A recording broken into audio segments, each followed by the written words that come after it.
Today's Wednesday, the 5th of June 2024, and it's my pleasure to welcome you to the AM show right here on Joy News. Now, what do we have in store for you this morning? First, we'll start with the news, and then we get into the news review. And today we'll be joined by Dr. Kwame Asasante, the head of European Studies at the University of Ghana.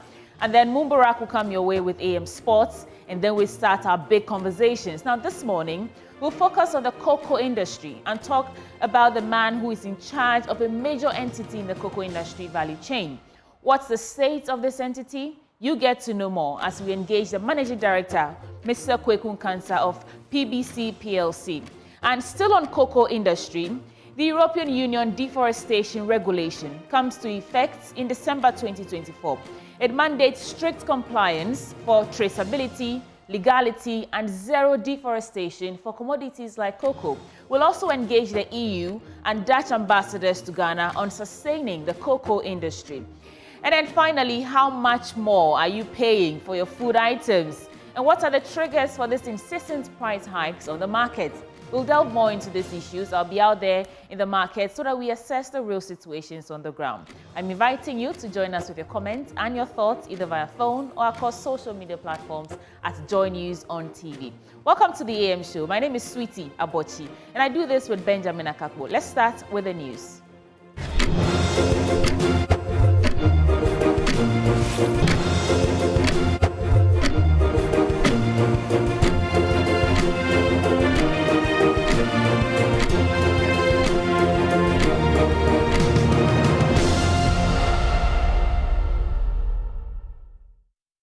Thanks for joining us. This is the AM News. Let's get into the details.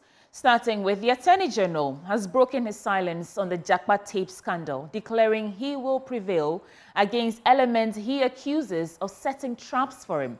Godfred Yeboadame, in open court yesterday, expressed his disagreement with lawyer for the third accused, Thaddeus Sori, who argued that the principal state attorney who deposed the Attorney General's affidavit doesn't have the capacity to do so. The AG addressed the journalists after the proceedings. Now, what did he say? Of the wicked, and that even though they've laid traps for me, I will flee from them. And righteousness will always prevail over evil. Thank you very much. Bye-bye. Earlier, Joy News caught up with the third defendant, Richard Jakpa, in court, and this is what he had to say. Do you is in court, not in public opinion. Do you determine that. Sorry about that. Do you expect Mr. Godfred Dame to be in court today? Is that your expectation? Well, he's supposed to be in court because he's Attorney General, and this issue is personally between he and I. You know, if he doesn't show up, how would you feel if he doesn't show up? The court to determine that. Mm-hmm. So again, you want to reiterate that at the end of the day, you would be exonerated. You are not going to jail. Because I'm an innocent man. What do you make of the position that the tape you put out is a doctored tape? Well, they are claiming it's a doctored tape. I didn't say that. So they should bring the original. You should tell the original to the court. But why did you record the Attorney General? Well, that is not for you. He says you've been disingenuous. But that's what he claims. If that it was prosecuting innocent people, who is disingenuous? It was a private conversation, and now you put it out. You claim it's a private conversation. That's what he says. Well, a private conversation, when it's a conversation that leads to committing crimes, it can no longer be private. It becomes a crime against the state. So it can no longer be private. So that private claim is neither here nor there. The bottom line is you didn't tender that in evidence. I'm not a lawyer. My lawyer knows his strategy, and he understands the court processes more than I do. So he's doing what is required by him. He has got his own strategy, and I cannot dictate to him his strategy. So at the end of the day, you expect that you're going to walk? Well, there must be justice, and I'm here seeking for justice. So justice, anything other than you walking free will be injustice? I cannot decide that I'm walking free. It is her ladyship who will decide based upon the evidence I used before her. The evidence will lead to that. And I know she's going to hold fidelity to the law. And that's what is expected of her. And that's exactly what I know she'll be doing. So I don't have any issue at all. Are you looking forward to a face-off between you and Mr. Godfred Dame? No, it can't be a face-off. Face-to-face, let me put it that way, face-to-face. There's no need for face-to-face. We are dealing everything in court. My lawyers will deal with it. In court, in court. But I cannot cross-examine him. My lawyer will do that. So there's nothing like face-to-face. Have you seen him? It's an issue of evidence against evidence. You see, the game is about evidence, that is all. Have you seen him since you put out the tape? Have you seen the Attorney General after putting out the tape in the public domain? Not at all. Has he reached out to you? Not at all. Have you reached out to him? Not at all. So there was a CJ, Justice of the Supreme Court involved. Has he reached out to you? Not at all. Well, there you have it. But moving away from that, government has directed heads of all senior high schools across the country to ensure every student plants a tree, nurture it till it grows before graduating from school. The aim, according to Lands and Natural Resources Minister Samuel Abdullahi Jinapor, is to whip up national consciousness towards conserving the environment. The minister made this disclosure at the launch of the One Student, One Tree event marking this year's Green Ghana project at the Boakwa State College in Chebi in the Eastern region. My colleague Edwin Kofi Sian reports. The implementation of the One Student, One Tree project, which begins on Friday, targets all students in senior high schools, with each student tasked to plant a tree and nurture it till maturity. The initiative is to complement government's effort of planting 10 million trees this year as part of the Green Ghana project, and also to mark the Silver Jubilee celebration of the reign of the Ochehin Osagyefo Amwetia Oforipanyi. Samuel Abdullahi Jinapor, the Lands and Natural Resources Minister, who launched the project, tasked heads of senior high schools to collaborate with the Green Ghana Project Planning Committee for a successful implementation. The importance of trees in terms of their contribution to fighting climate change, their contribution in getting us an environment and a planet and a country that can sustain lives and livelihoods cannot be overemphasized. And that is why I think it's absolutely important that we launch this 2024 edition of One Student, One Tree initiative. And the government has decided that across all second cycle institutions in our country, on June 7th, Friday, every student is expected to plant a tree, and not just planting a tree, planting it and nurturing it to maturity. As part of its anniversary celebration, the Ochehin, with support from the Lands Ministry, aims to plant 1 million trees. To begin with, Osagyefo Amwetia Oforipanyi planted a commemorative tree during the launch of the One Student, One Tree initiative. He underscored the need to protect the environment since, according to him, natural resources are not to be exploited for personal satisfaction. He warned the continuous degradation of the forest and its associated climate change threatens the sustainability of the environment and survival of man. Change. And you have a regulatory climate. And and a swording, any pessimicumina, any sicapet bonnie. Yet they say a Japadian. Now, as yet, yes, so what's Sika saying? So your Maya, what is saying?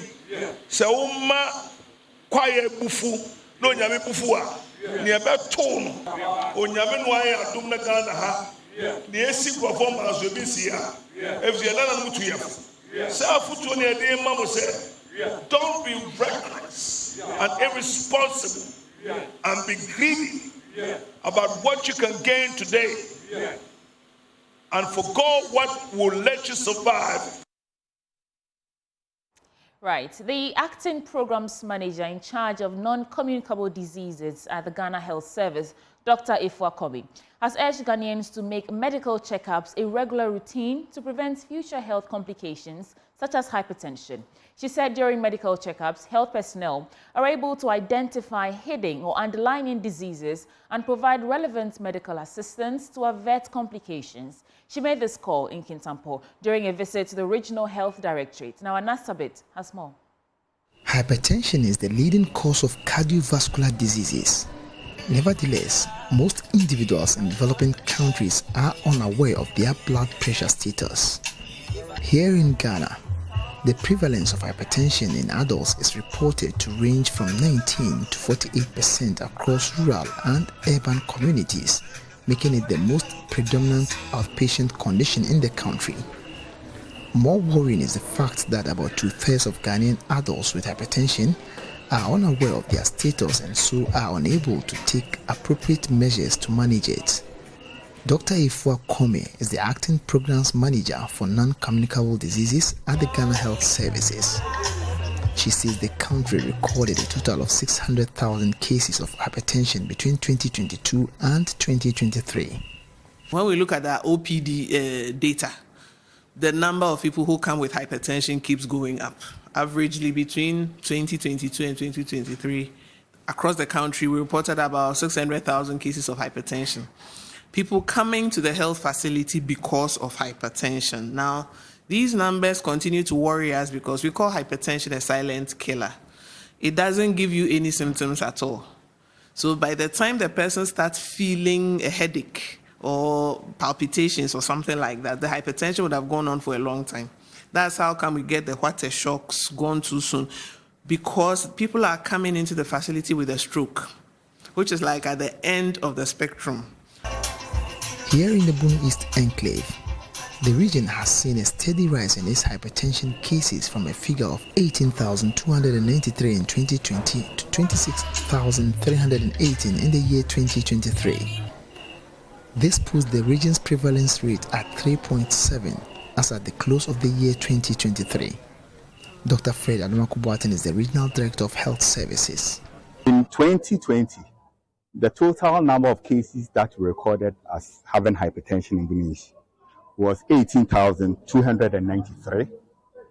For 2021, it was 21,790. For 2022, it was 23,392. And then for 2023, it was 26,318. So if you look, 2020, it was 2.8. 2021, it was 3.1. 2022, it was 3.3. And 2023, it was 3.7. He says having a sedentary lifestyle and the high intake of salt and alcohol contributes immensely to the rise in hypertension cases in the country. One of the things that we know that the way that they take salt is too much. So one, let's reduce our salt intake. Secondly, so this is good for people who don't have, and it's also good for people who have. Secondly, physical activity, because sedentary lifestyle. We don't engage in any physical activity at all anymore, no? It's important that you engage in, and we are not talking about going to run 100 meters or 200 meters. We want it to be an activity. You can walk briskly, non-stop for 30 minutes a day in your house. Lastly, let's avoid excessive alcohol intake. Dr. Ifua Kome, however, admonished the general public to endeavor towards having routine checks to enable them know their statuses early. People assume that we are walking about, we look so strong, so we cannot be sick. It is now that you are not sick that you need to check and screen. Get a medical checkup done once a year. I don't think that's too much cost when you compare it to getting a stroke and how much it will cost you financially, emotionally, psychologically, plus productivity also goes down. So it comes as a huge burden that we should encourage people to check. Okay, thank you so much. Anna Sabit, Joy News, Kintampo. Now, still in health, fertility experts warned putting pressure and heat on a man's manhood, especially the testicles, could negatively impact your ability to procreate. Fertility experts are warning against the wearing of tight-skin underwear, especially among men, which they say leads to reduced sperm count and functionality of the male sex organ. My colleague Ohiming Tewia of our health desk reports. Statistics from the World Health Organization revealed a global decline in sperm count since 1970. Experts warned the continued wearing of skin-tight underwear affects the male reproduction system. Fertility expert at the Accra Fertility Center, Dr. Kwesi Homia, revealed long-distance truck drivers are also at risk of infertility. When you consider the male, the testis hangs outside for a reason, because it's supposed to be, the temperature is supposed to be slightly lower than the body temperature. So that is why the testis is made to hang outside. Now, if you wear these tight underpants, that brings the testis back to the body. That means the temperature of the body and the testis is virtually the same, which defeats the purpose for the testis hanging outside. So when you wear these for a long time, then it leads to poor sperm counts. Even the sperm could be, the counts could be normal, but the morphology, the motility could be very poor. It's the same with long distance drivers. Previously, the cars that used to have the engine under the driver's seat, because of the heat that comes from the car's engine, it tends to reduce the sperm counts. Experts link factors such as poor and unhealthy lifestyles, among others, to the decline in sperm count. Speaking at the sidelines of a fertility conference organized by Jose Ghana, an NGO fighting infertility stigma in Ghana, a medical officer with the St. Anthony Catholic Hospital, Dr. Samuel Jedu Owusu, cautioned the public to stay away from junk foods and alcohol to improve their fertility.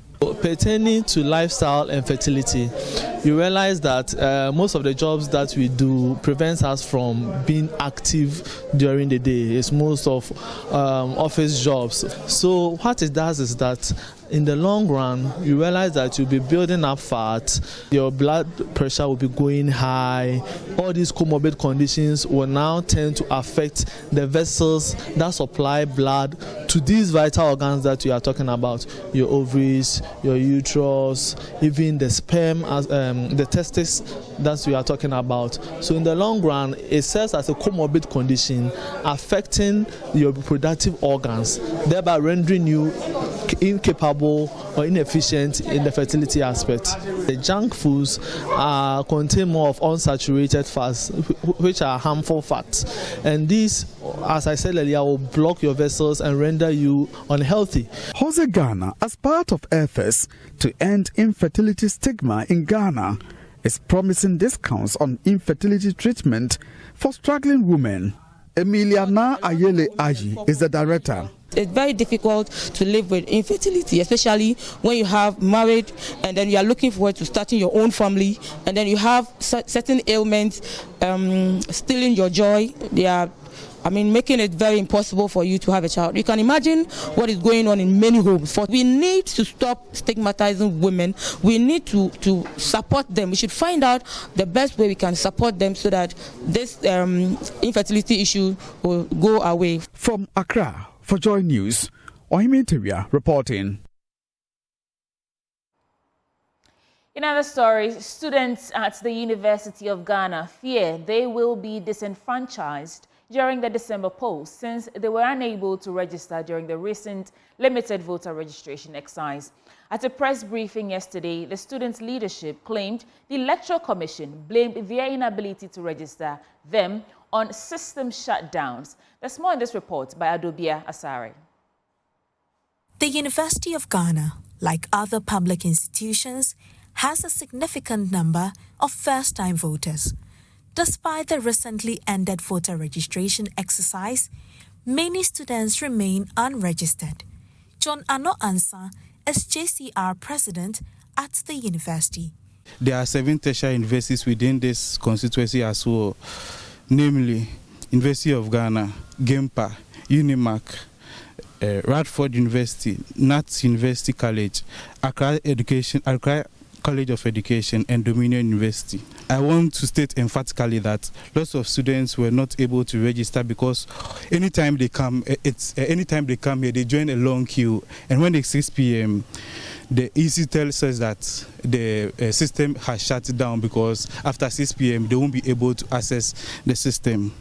And looking at the high turnout, it has affected a lot of students. We are looking at huge numbers standing here because they are unable to register. Meanwhile, some SRC presidential aspirants are also advocating for a vote transfer center on campus. And when it comes to the transfer of vote that is already ongoing, it's so unfortunate that they are doing it at the EC's headquarters at the region, which I believe that is not supposed to be so.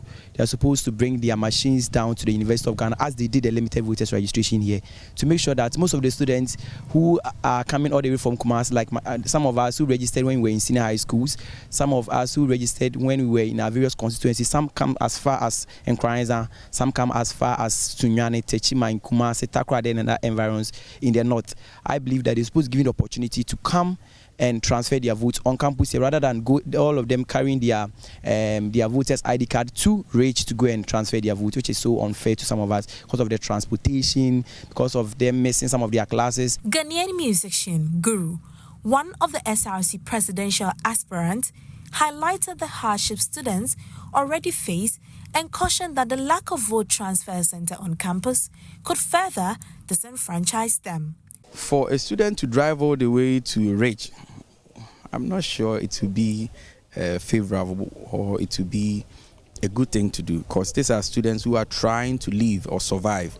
Transportation issues is the EC providing transportation, free transportation. That would have enhanced the decision of going to Rage, okay? And some of us coming from the village. And now these are difficult times. This semester is very hectic. So looking at the challenges, okay, the mishaps, if you don't consider the student, currently we are writing exams. I am writing, which is very crucial time. So if you don't find ways that will enhance re-registration, also helping us to vote, you are rather neglecting the interests of every citizen of Ghana. While first-time voters are eager to participate in the election, some students at the University of Ghana risk losing the opportunity to vote if the Electoral Commission does not address their concerns. To begin with, the Chamber of Petroleum Consumers Ghana has disclosed that the recent upward review adjustment at the pumps is only a precursor of tougher times ahead for consumers as oil-producing countries begin to meet this week to cut down production in the coming days. According to him, the situation will get worse for consumers if the cedi continue to depreciate further. Now, Executive Secretary of COPEC, Nkansah, called on NPA to halt increasing petroleum margins to save consumers from paying more at the pumps. Pius, interestingly, there's a lot of anticipation for an OPEC meeting this week and further cuts in production numbers expected to be announced. And as I speak with you, the past 3 days have seen prices rise on the international market. If that trend should continue and the cedi also continues to remain around the 14, 15, 16 Ghana region, together with what we have added on UPPF, we simply will be looking for trouble as a people, especially now that gold for oil is also not impacting much. Bank of Ghana is reporting a certain 2.3 billion Ghana cedi that we have pumped in there, meaning that we probably have thrown that money also into a gold for oil program. And so whatever buffers that you and I could have had to save us from increases at the local pumps relative to increases on the international market, there seem to be none at the moment. Rather, we are increasing margins, and that for us is worrying and should be, reversed if possible.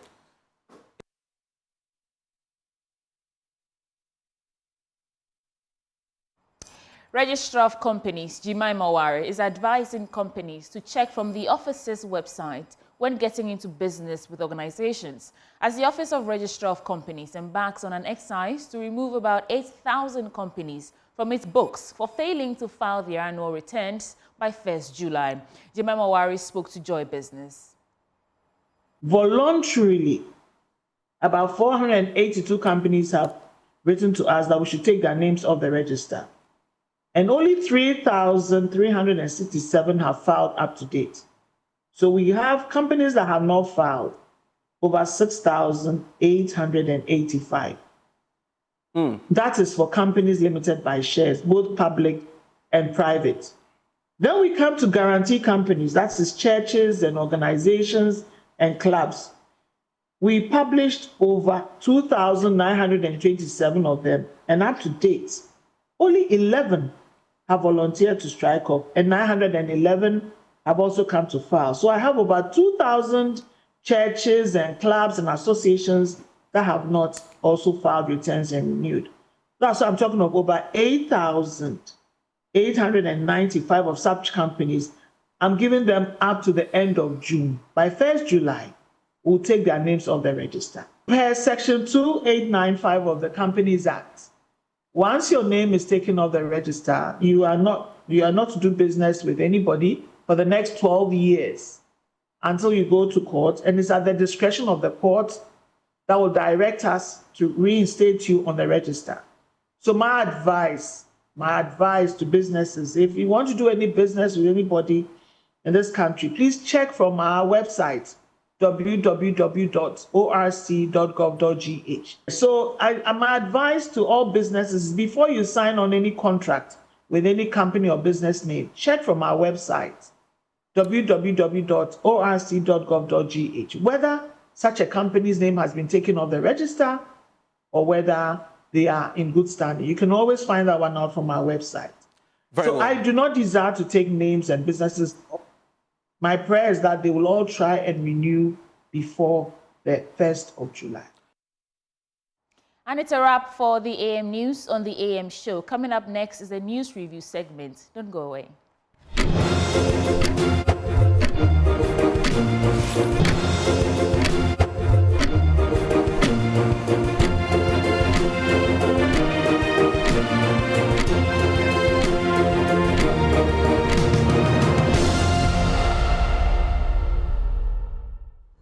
Welcome back on the AM Show. It's time now for us to get into the newspaper review segment. And before I introduce my guests, I'll remind you that this segment is proudly brought to you by Endpoint Homeopathic Clinic. They're offering free fertility screening and free prostate screening for both men and women. They're here in Accra on the Spintex Road behind the Shell filling station on the Spintex Road. In Kumasi, behind the Angel Educational Complex, and in Takrady and Naji State. You can call them. Later on, we'll bring you the phone lines, and then you can call them on that. But my guest this morning is Dr. Kwame Asante, the head of European Studies at the University of Ghana. Doc, good to have you on the program with us this morning. Good morning, Sweetie. How are you? I'm great. How are you doing? I'm fine. Right. So, like we do, you have about a minute or two to get into any issue of national interest that you want to respond to. Yes, I think I will touch on the decision by Electoral Commission to allow political parties to have their reps in the voter transfer exercise. You recall that earlier on, because of a problem in one of the constituencies, the EC said that it has abolished that system and that it's not going to allow any party people to be at the exhibition at the voters transfer. But I'm happy that the EC has changed its position. That is how it has to be, because anytime you take a decision and you allow people to be part of that decision and you implement and there are problems, you quickly have to find a way of dealing with it. But that blanket, decision of saying, I have canceled it and it will not work, that doesn't really help anybody. So when I heard the news at first, I was not happy because for elections, any little thing that will raise eyebrows will obviously create a problem for the political system and that will undermine the whole electoral fortunes. So it is important that the EC going forward will make sure that anything that they want to offer, even though he said that that is not what the law says, if it is not lawful, don't implement it. But if you do, make sure that you go full hog and that you do not turn your back around. And that is what I will advise them, that something that they are not sure, they should check and double check before they stick their neck out. Because for election, every step of the way counts. But I'm happy that they've listened to reason, that they need to talk to the people and then have an amicable solution. And for me, that's the spirit behind democracy. All right, so check and double check before you stick your neck out there. Doc, let's get into the newspapers now, starting with the Daily Guide newspaper. On the front page, Ghana chiefs endorse Baumia. Basic schools transformed, according to the education minister. I'll flee their traps, according to the Attorney General. And on votes transfer, the EC lifts ban on party agents. That's what Doc was just addressing. Kufuor is Kempong Academy patron. So let's start with this story about basic schools being transformed. It's on page 3, and it reads, the Minister of Education, Dr. Yao Seiduchum, has indicated that the country's public basic schools are being transformed through the upgrade of educational facilities. According to him, the government's infrastructure investment has resulted in a new dawn of educational facilities, with old deteriorating structures being replaced with cutting-edge equipment of the 21st century. Now, Dr. Duchum told the media after visiting some selected schools in the Ashanti and Bono regions that Ghana's public schools are no longer housed in brown and yellow buildings. I don't know what you think about that, but I will put a pin in it and do some more stories before we come to your reaction. What I know is that as we speak, there are still schools under trees. So I don't know if the transformation is only in the major cities that we see, or if they are trying to get back to, you know, the villages, places that even national service personnel don't want to go and when they are posted. Foster trade with Africa, Nana tells South Korea. I'll flee their traps, according to the age. Now, let me get into the story. Attorney General and Minister for Justice, Godfrey Yeboah-Adame, has indicated that traps have been set for him in the ongoing 2.37 million euros defective ambulance case, but he will flee from them and righteousness will always prevail over evil. Now, addressing the press after proceedings in court yesterday, Mr. Dami stated that the Lord does not delight in the pleasure of the wicked and was confident he will escape any trap set for him. Quote, they are always resorting to these tricks. And of course, we've replied, as you know, all I can say is that the Lord does not delight in the pleasure of the wicked, and that even though they've laid traps for me, I will flee from them, and righteousness will always prevail over evil. That is according to the Attorney General. Before we proceed, Dr. Nkansah Asante, what are your thoughts on this statement from the AG? Oh, I think he's entitled to whatever you want to say. Right. But the good news is that he's at the appropriate forum, the court. So the court will listen with rapt attention. And then at the end of the day, the decision of the court is what will guide all of us our conduct. So for me, once it's before court, I defer that the court will do its work, and later we will look at the judgment. Yeah. Well, I guess we're all looking forward to seeing the outcome of the proceedings when they finally conclude on this matter. Do you want to share some thoughts on basic schools being transformed, or should I just? Yes, yeah. I'll touch on that. Okay. It is refreshing to hear that they are transforming basic schools, they are improving them. That is what it ought to be. It is part of the responsibility of the executive to build infrastructure of the country. It is a basic responsibility. So once you do that, we don't praise you, we don't glorify you. It's your duty. It's like me teaching my student. You don't need glory, you don't need praises. It's your work. You do it. But the problem is that, as you rightly pointed it out, is it the case that they have dealt with all those problems we had earlier on? Problems of schools under trees. Enjoyed it, a very fantastic story about schools of shame. Yeah. Have they dealt with them? And last week, I was shocked to know that there are some schools, public schools, that run shifts. And I said, really, we have that? Because if you look at the number of hours children have to be on in classroom and all that, and you run shift, then it tells me that obviously you are going to cut short the time that children require to study. And that should also be factored into the calculation so that whatever they are doing, they do it all. And then those schools of shame should be a thing of the past. Right. The government be able to do that. Okay. I just want to put this to you and see what you think about it. I watched a clip of Dr. Bawumia, the Vice President, saying that if you're looking for house helps and you can no longer find them, it's because all these girls have left the streets and they're in schools. And that is why we can no longer find young girls to help or aid in the various homes. And I'm thinking, is that really the case? Have these girls indeed... to hear that. I'm surprised to hear that, but I would urge your vice president, my vice president, that he should be slow a little bit in some of these pronouncements, because some of the media houses, you are doing well by, checking these facts. If it turns out that it's not the case, then you are adding to that public perception that you normally misinform us sometimes.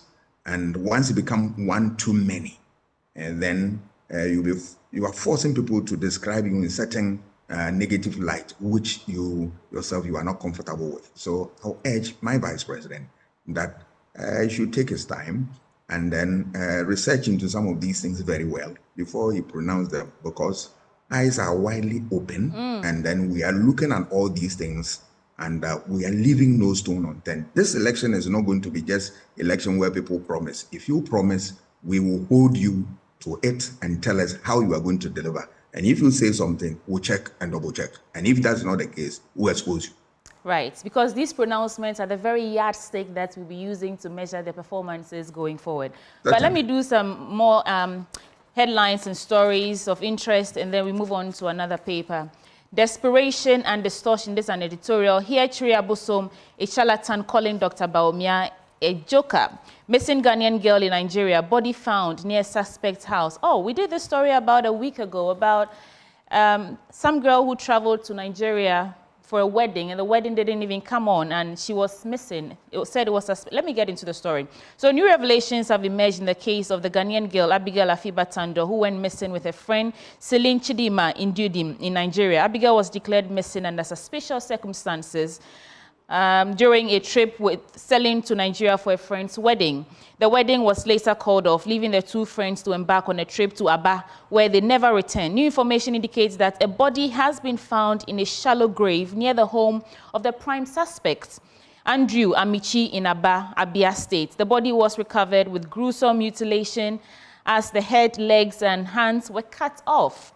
The male suspect, identified as a wealthy individual whom the girls intended to visit, was arrested and subsequently encountered an inexplicable demise while being transported to Abuja for further interrogation. This is disturbing. Very much so. It is not good news we want to receive this morning. And I'm sure the authorities are working on that. Let us always make sure that we protect our people, and then we defend them. That's the duty of the state, to protect its citizens at all times. But of course, this was out of reach of the state of Ghana, and in Nigeria, we don't expect this thing to happen to our compatriot. Sad story. We share in the pain of the family. Condolences to the family. Yeah, condolences to the family. GAR chiefs endorsed Bawumia vote on this vote transfer. EC lifts ban on party agents, which means that the various political parties can let their agents observe the ongoing voter transfer exercise in the various EC district offices. 8 law students receive Lebanese community scholarships. That is on an international front. USAID, PAA sensitizes MMDAs on accountability. Let's adopt sustainable land management practices. NPP candidate rescues JHS students. Let me get into the story about let's adopt sustainable land management practices. I think that's the last story I'll do in the Daily Guide newspaper. The Minister for Environment, Science and Technology and Innovation, Ophelia Mensah-Hayford, has called on Ghanaians to adopt sustainable land management practices to protect the planet for greener, safer and better future for the country. The minister, in a statement issued and signed on Monday, June 3rd, to mark the World Environment Day, said Ghanaians need to help tackle desertification and build drought resilience, which is critical for advancing efforts to achieve sustainable development goals.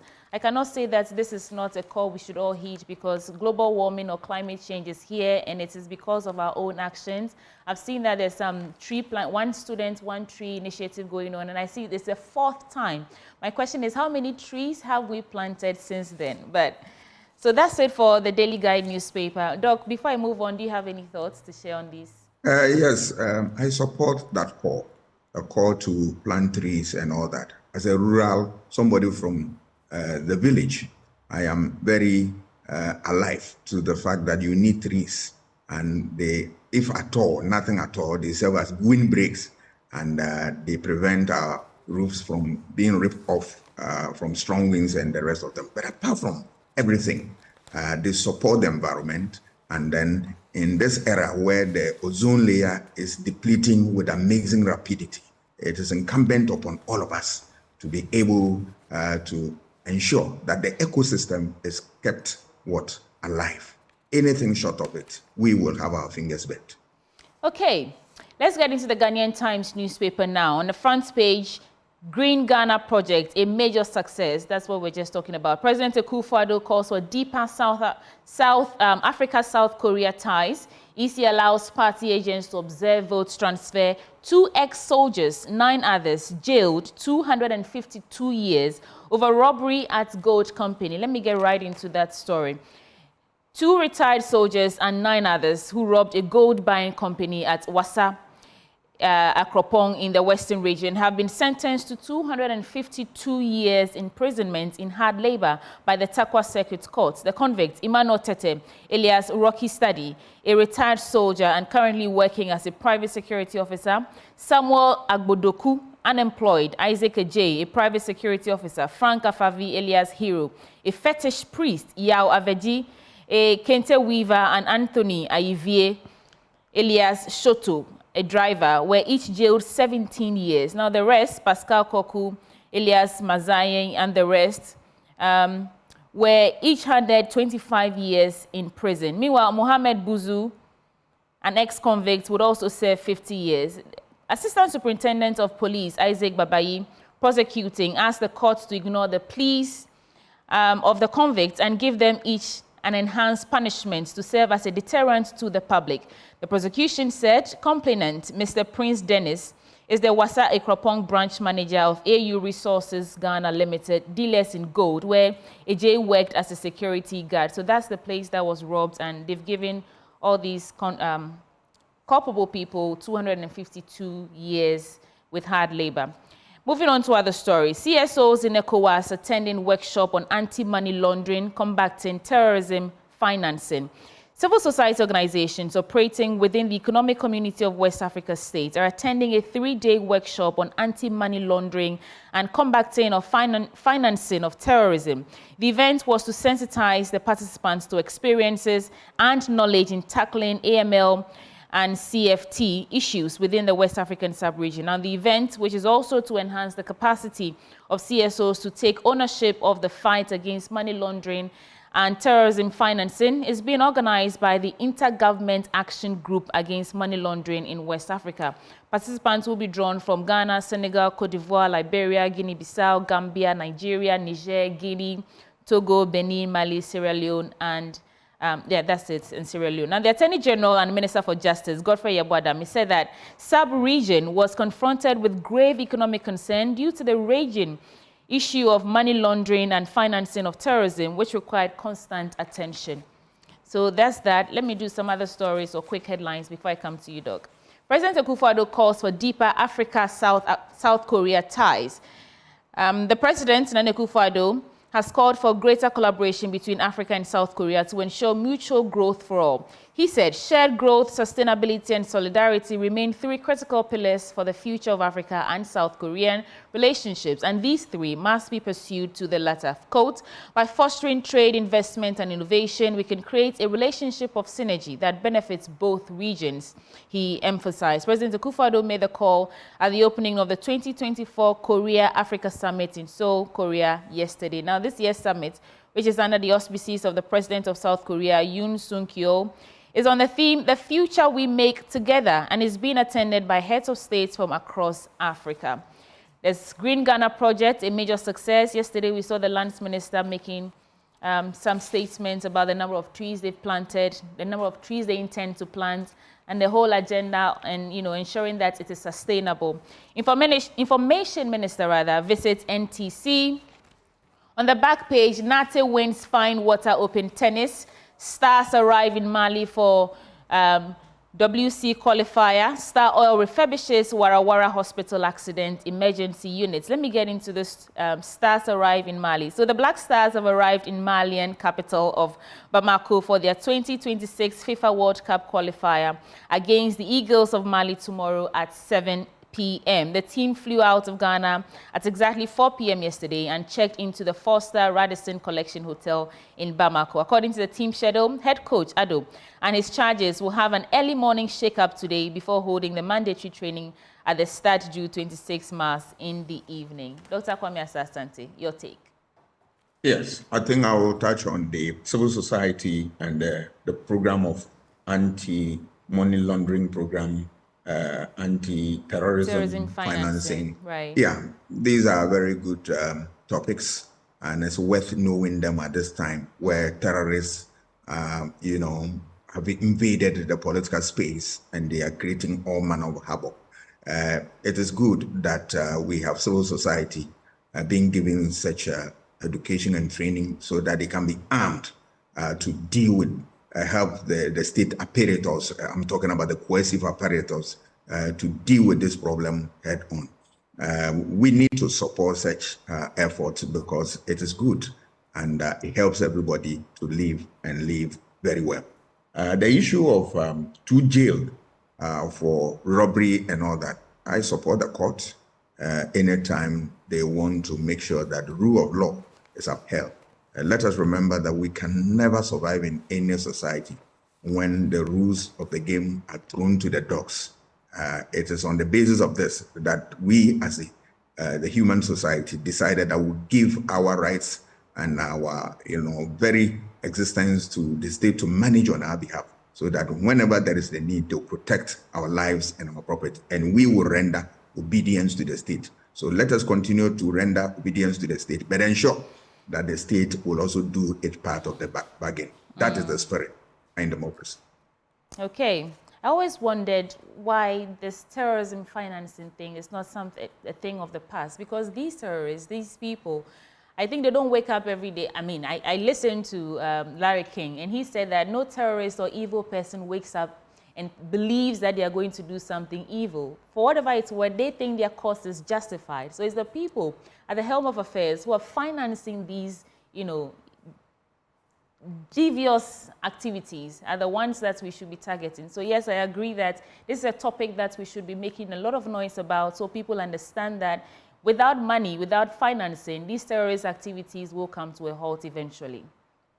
There are people who benefit from conflict entrepreneurs, and those who finance terrorism fall squarely into this category. And that is why this type of training is very good, because it gives people the perspective, the know-how to be able to, root them out of our society. It is important. Right. Let's get to the Chronicle paper now. On the front page, I'll restore confidence in Ghana's economy, according to Alan Cash. Educhum catches attention of Akufo-Addo. Sustainable urban development is Akufo-Addo's priority, says the minister. Dami Jakpa slugged it out in court. Let's get to the story about Alan Cash saying he will restore Ghana's economy. So, Mr. Alan Kojo Kyerematen has pledged to restore confidence in the Ghanaian economy if elected president of Ghana. During his campaign tour in Koforidua on Monday, Mr. Kyerematen outlined several measures to revive the economy and strengthen the cedi's value. Quote, the strength of the cedi depends on the demand and supply of foreign exchange. There is no other way to strengthen cedi unless you produce and export. If you produce locally and also export abroad, you can reduce the demand for dollars in the country and make the cedi more competitive internationally, he said. He argued that among the prominent candidates running for the 2024 elections, he is the only one capable of production and exports to revive the cedi. What do you think about that, Doc? Good to hear that, but I want to find out from the Honorable Alan Martin, was he able to strengthen the CD, the economy, when he was in office? Because the Trade Ministry is an important component of the economy. Was he able to do that? But I'm not oblivious of the fact that he's a man of ideas and that there are a number of innovative programs that we see in this country which could be traced to him. But my biggest worry was that when he was in office, did we hear that all that he's saying now? Was he able to do that? And that is what is going to weigh heavily on our minds when we are deciding who to give our vote to. The reality show is on. I wonder if this simple, he put it so simply that what we need to fix this free fall of the cedi is to produce more locally and export more. Do our leaders, those in charge of this, do they understand that it's as simple as that? And what are they doing about it? It's a whole complex matter, which I find it difficult to appreciate what the problem is, because I think governance is a continuum, and that all the time you can borrow ideas, learn from other experiences, and then use the past to guide your effort towards the future. So if some years were found wanting along certain path, why would you want to take the same path? The talk shop is too much, and our leaders need to set up and do the real workshop and work with their feet, with their hands and all that, and get these things done. I also have a certain feeling, and that it's not also the case that they don't know how to fix this thing, because some of them are so experienced, they've seen it all. But except that for purposes of benefiting unnecessarily from the system, they'll do the wrong thing so as to benefit from it. And of course, some of them are also bereft of ideas. They are they are not close to any idea. They lack the ideas, the basic ideas that would turn things around. They don't have it. And they are too pompous to be able to learn. And they forget about the fact that, look, governance, it's a continuum, and that ideas come from all walks of life. You need to humble yourself and put them together and be a patriot and work for the interests of the state. Right. On the other side, I'm just happy to see that these other smaller political parties are making their voices heard. Some people think that if Ghana is to have a turnaround, we need to break this duopoly between the two major political parties, the NDC and the MPP.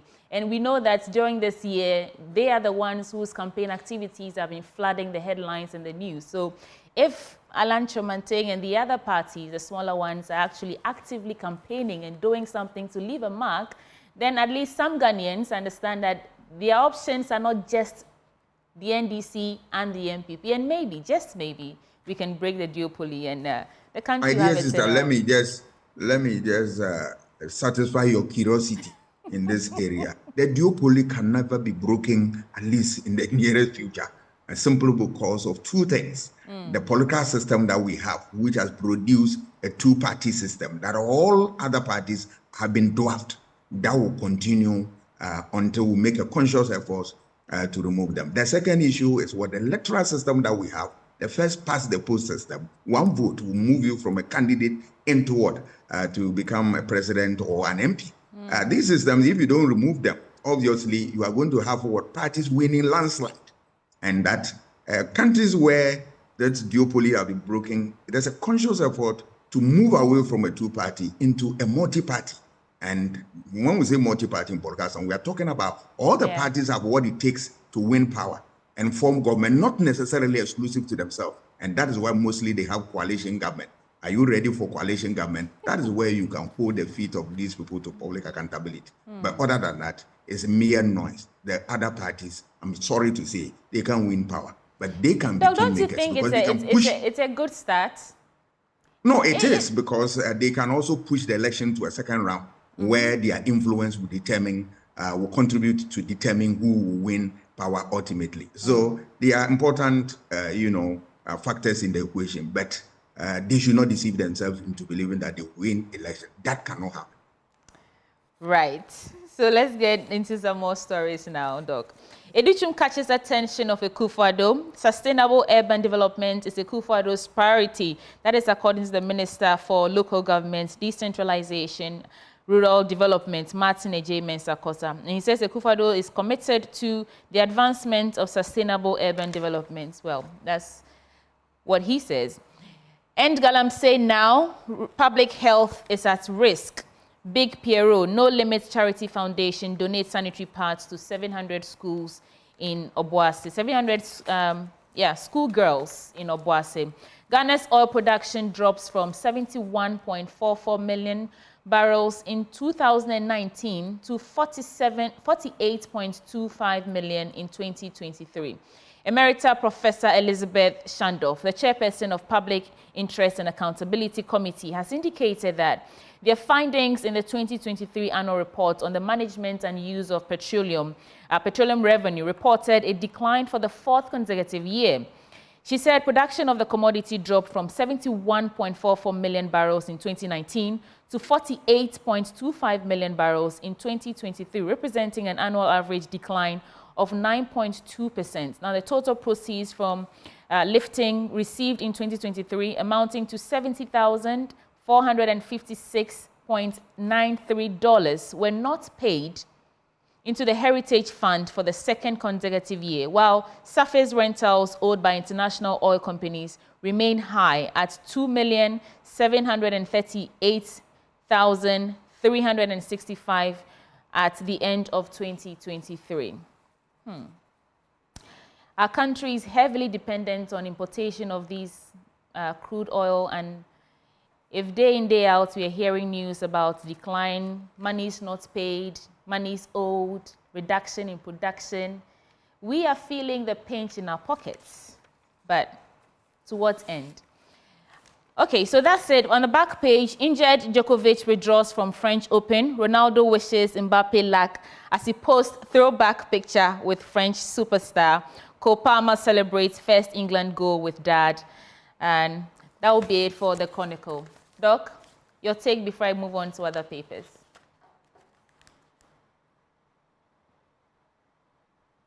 Okay, I don't think I have Dr. Kwame Asansani, but I'll quickly go through the Custodian newspaper, the headlines. On the front page, Ghana sets to plant 10 million trees. That is according to the Lands Minister. Government spent 10 billion Ghana cedis in TVET projects. That is according to Enchibo Siako. We believe in you, Greater Accra chiefs tell Dr. Mahmoud Baumia. Samia Wuku donates motorbike to Reverend Menu for evangelism. On page 2 of the Custodian newspaper, Ghana census to go digital soon.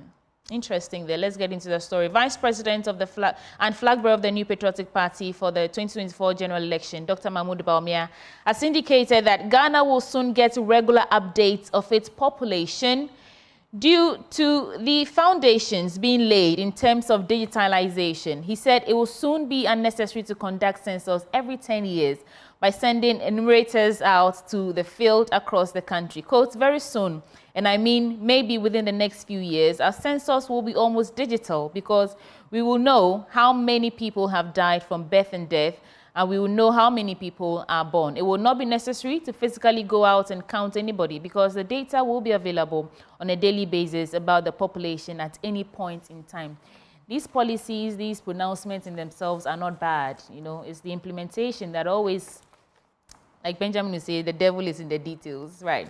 So just some quick headlines there for you. You can pick any of these papers and read the stories for yourselves. But that's how we're wrapping up for the newspaper review segment on the AM show. My name is Sweetie Aboshi. There's more coming up. Do say.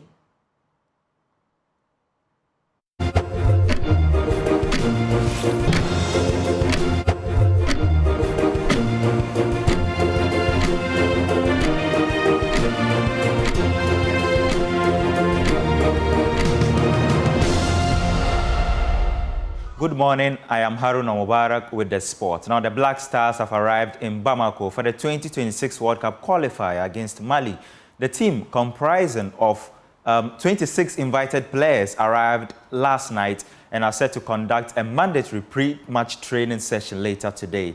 The team has no injury concerns as defender Alexander Jiku is fit after a suspected injury delayed his camp arrival. Now, Arsenal star Thomas Partey will lead the team as captain in the absence of skipper Andre Ayew, who was not included in the squad.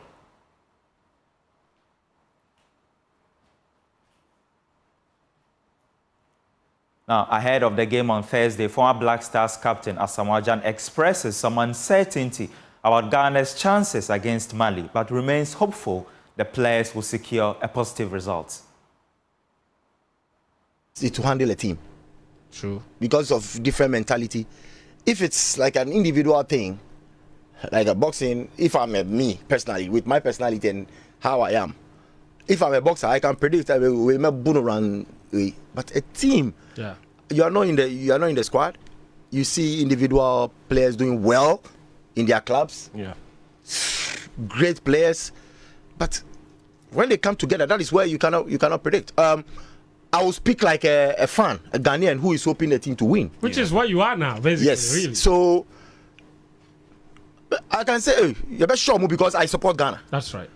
But I don't know the caliber of the team, how they are going to perform. Yeah. You know, if they prove to us in 1, 2, 3, 4, 5 games consistently, whether win or lose, like their performance, actually we dominated them, but we lost. That one you can have the confidence and say, oh, Charlie, this time, yeah. But honestly speaking, our performances recently has been wishy-washy. Yeah, wishy-washy. So the consistency is the most important thing. So we all have to hope for the best. How they're going to approach the game in Mali, because we all want Ghana to qualify. People want to see their families in America. So yeah, so no, it's a very important matter. This World Cup, it means more. The American, the World Cup destinies are at stake. True story. The World Cup matter is not about that. So it depends on serious matter. It depends on how we're gonna approach the game. But I think we have a young generation coming. Like if you see these young guys coming, like that generation. Hey, now we have 4 young players in the Premier League already. Mm-hmm. Yeah. So I think it's a gradual process, and I think I'm very confident about this team. But I don't know how they're going to approach the game, though. To the Division 1 League, Young Apostles clinched the final spot in next season's Ghana Premier League after defeating Techiman Heroes 4-3 on penalties following a 1-1 draw in regulation time. Now, Young Apostles will join Vision FC from Zone 3 and Holy FC from Zone 2 as the 3 new teams in Ghana's top flight next season. Lawrence Beidou has more. Kasim Sule opened the scoring for Young Apostles inside the first 15 minutes of the game. His low strike from outside the penalty box bounced just in front of goalkeeper Karim Raouf to give the Winchibet side the lead. Young Apostles controlled the game thereafter and had chances to double their lead, but fluffed their lines. Techiman Heroes were not going to fall prey to similar instances, with Mohamed Adama scoring with just minutes away from the first half break. Both teams created limited opportunities in the second half, but they yielded no results. Benjamin Chum, imposed for Young Apostles, was the busiest of the goalkeepers after the break, pulling off some wonderful saves to keep them in the game. The encounter traveled to extra time, but just as in the first and second halves, there was no winner and the game had to be decided on penalties. Having scored their first 2 kicks, Young Apostles missed their next 2. However, Techiman Heroes would also go on to miss their next 3 penalties before Suleiman Yaya Abu scored the winning kick to seal Premier League football next season for Young Apostles.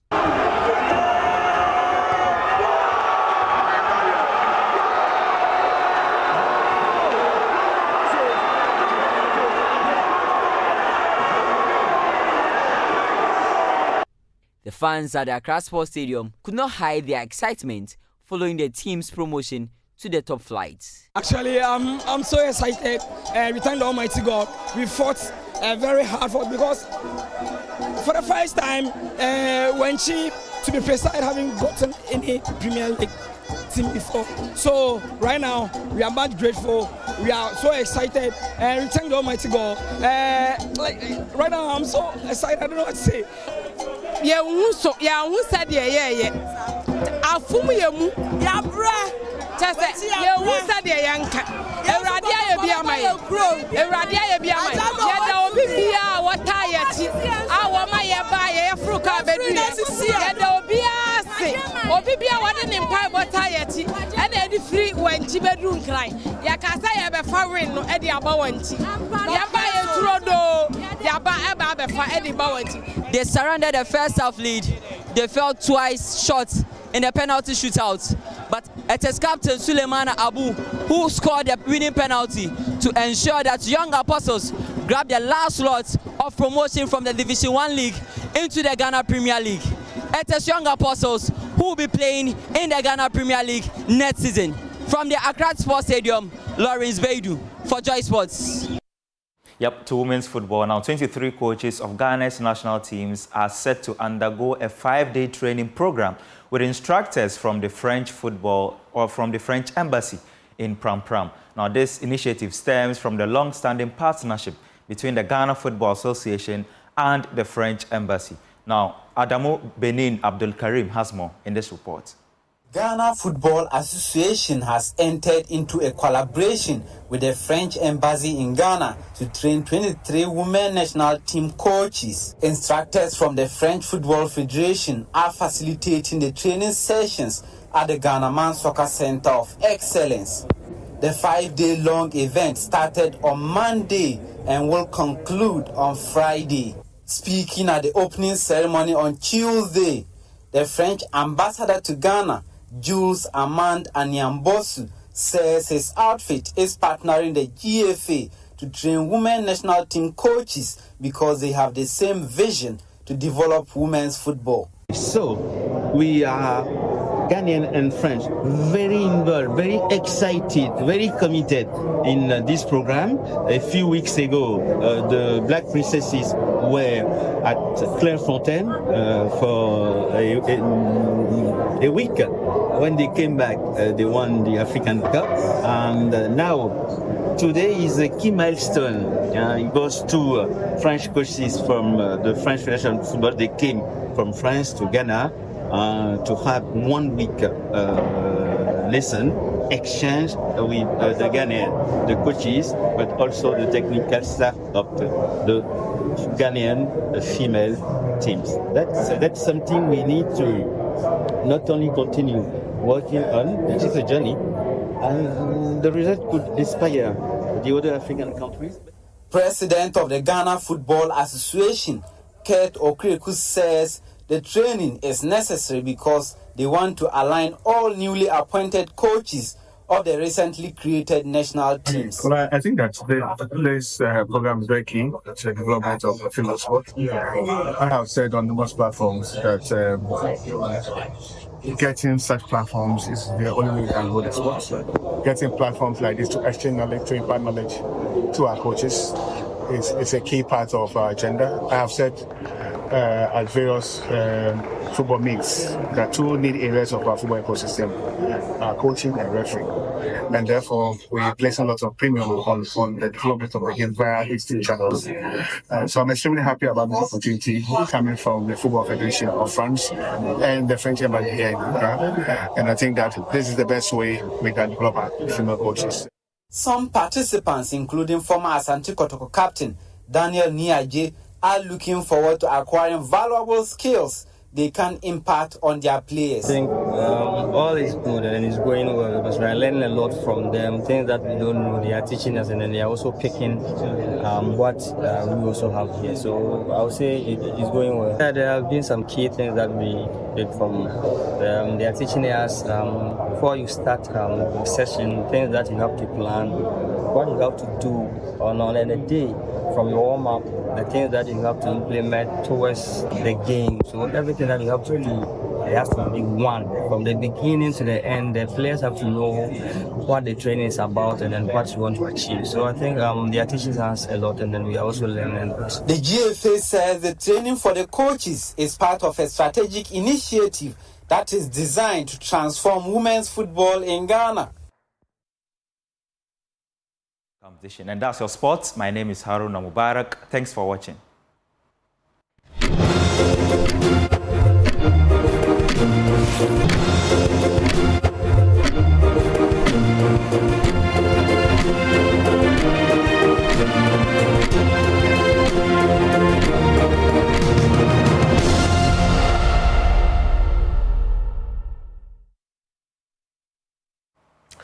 Welcome back on the AM show. And yes, we've been talking about cocoa and our fortunes as a country. Today we narrowed down our conversation on that, on the cocoa industry.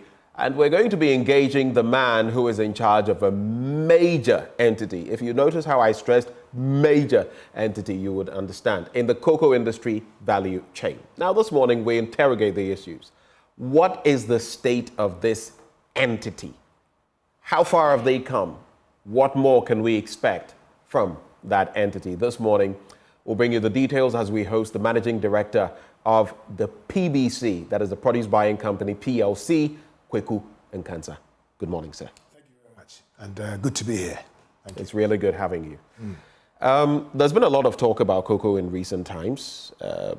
Some positive, quite a bit negative as well. But let's start with the PBC. I didn't know until you came here today that it was now the PBC PLC. Yeah. But the Produce Buying Company I see often because of certain dynamics. Tell us about the Produce Buying Company. For some people out there, all they know is cocoa board. What is the PBC? What do you do? Yes, thank you very much for having me. Can I just first say a couple of greetings to people quickly, sure. and then we'll get into the nitty-gritty of PBC. So first off, it's the birthday of a lady that I really adore, the Honourable Chief of Staff at the Presidency. It's her birthday today. The Honourable Akusia Fremoseo Pari. It's her birthday. May she Happy birthday, ma'am. 1,000 years. She's a pillar in our lives, and in this PBC issues and challenges that I've had, she's been a strong supporter and advisor, and personally, she's a mum as well to us. So we'll say happy birthday to her. Another in Ahafo, Neza Ajiwa, fantastic lady. She's my PA, one of my PAs anyway. And that's her birthday today as well. It's a clash of birthdays, so June the 5th. And then my fondest regards to the flag bearer of the party that I believe in, the NPP. I know 7th December, I'm rooting for him to be elected. And then on the 7th of January, to hold the sword and to be swearing in as the President of the Republic of Ghana. So thank you for that, Benjamin, for allowing me to do all of those, because I have to do those. And then, of course, now delving into the nitty-gritties of PBC. What do we do? PBC buys, we store, we collect, we transport, and we process cocoa. And whereas we also deal in cocoa, coffee, and share. And that is exactly what we do. So we get money from cocoa board and used to be other sources as well. And then we would go to the farm gates, get a cocoa from the societies, primary evacuation, come into our depots, secondary evacuation, evacuate to Tema Harbour, and then deliver that to cocoa board, to CMC, and then we get paid margins. That's it. And that's how we pay our employees. I'm sure we'll get into that as we go further on. I see. So that in a nutshell is what we do, yes. All right. How does that feed into the rest of the system? What the cocoa board, for example, does? How does what you do integrate, feed into the rest of the value chain? So it's the value chain as well as the supply chain. So basically, cocoa board needs the cocoa, obviously, to satisfy the syndicated loan, and of course, just about to get to the yes, and then of course to also export to satisfy the consumers who want chocolate and other byproducts that comes out of cocoa. So PBC is one of the companies, and used to be the only company that did this until somewhere in the early 2000s when the market was liberalized, and then PBC started buying, other companies started buying as well. So what we do is we're asked by cocoa board to deliver a certain quota. So we agreed a quota with cocoa board. So they would say we want maybe, for the sake of argument, 700 tons. And we'd say, okay, we can do maybe a half of that or a third of that. We'll get the seed fund for that. And then in the past, when things were very good, we're able to get funds from the banks as well.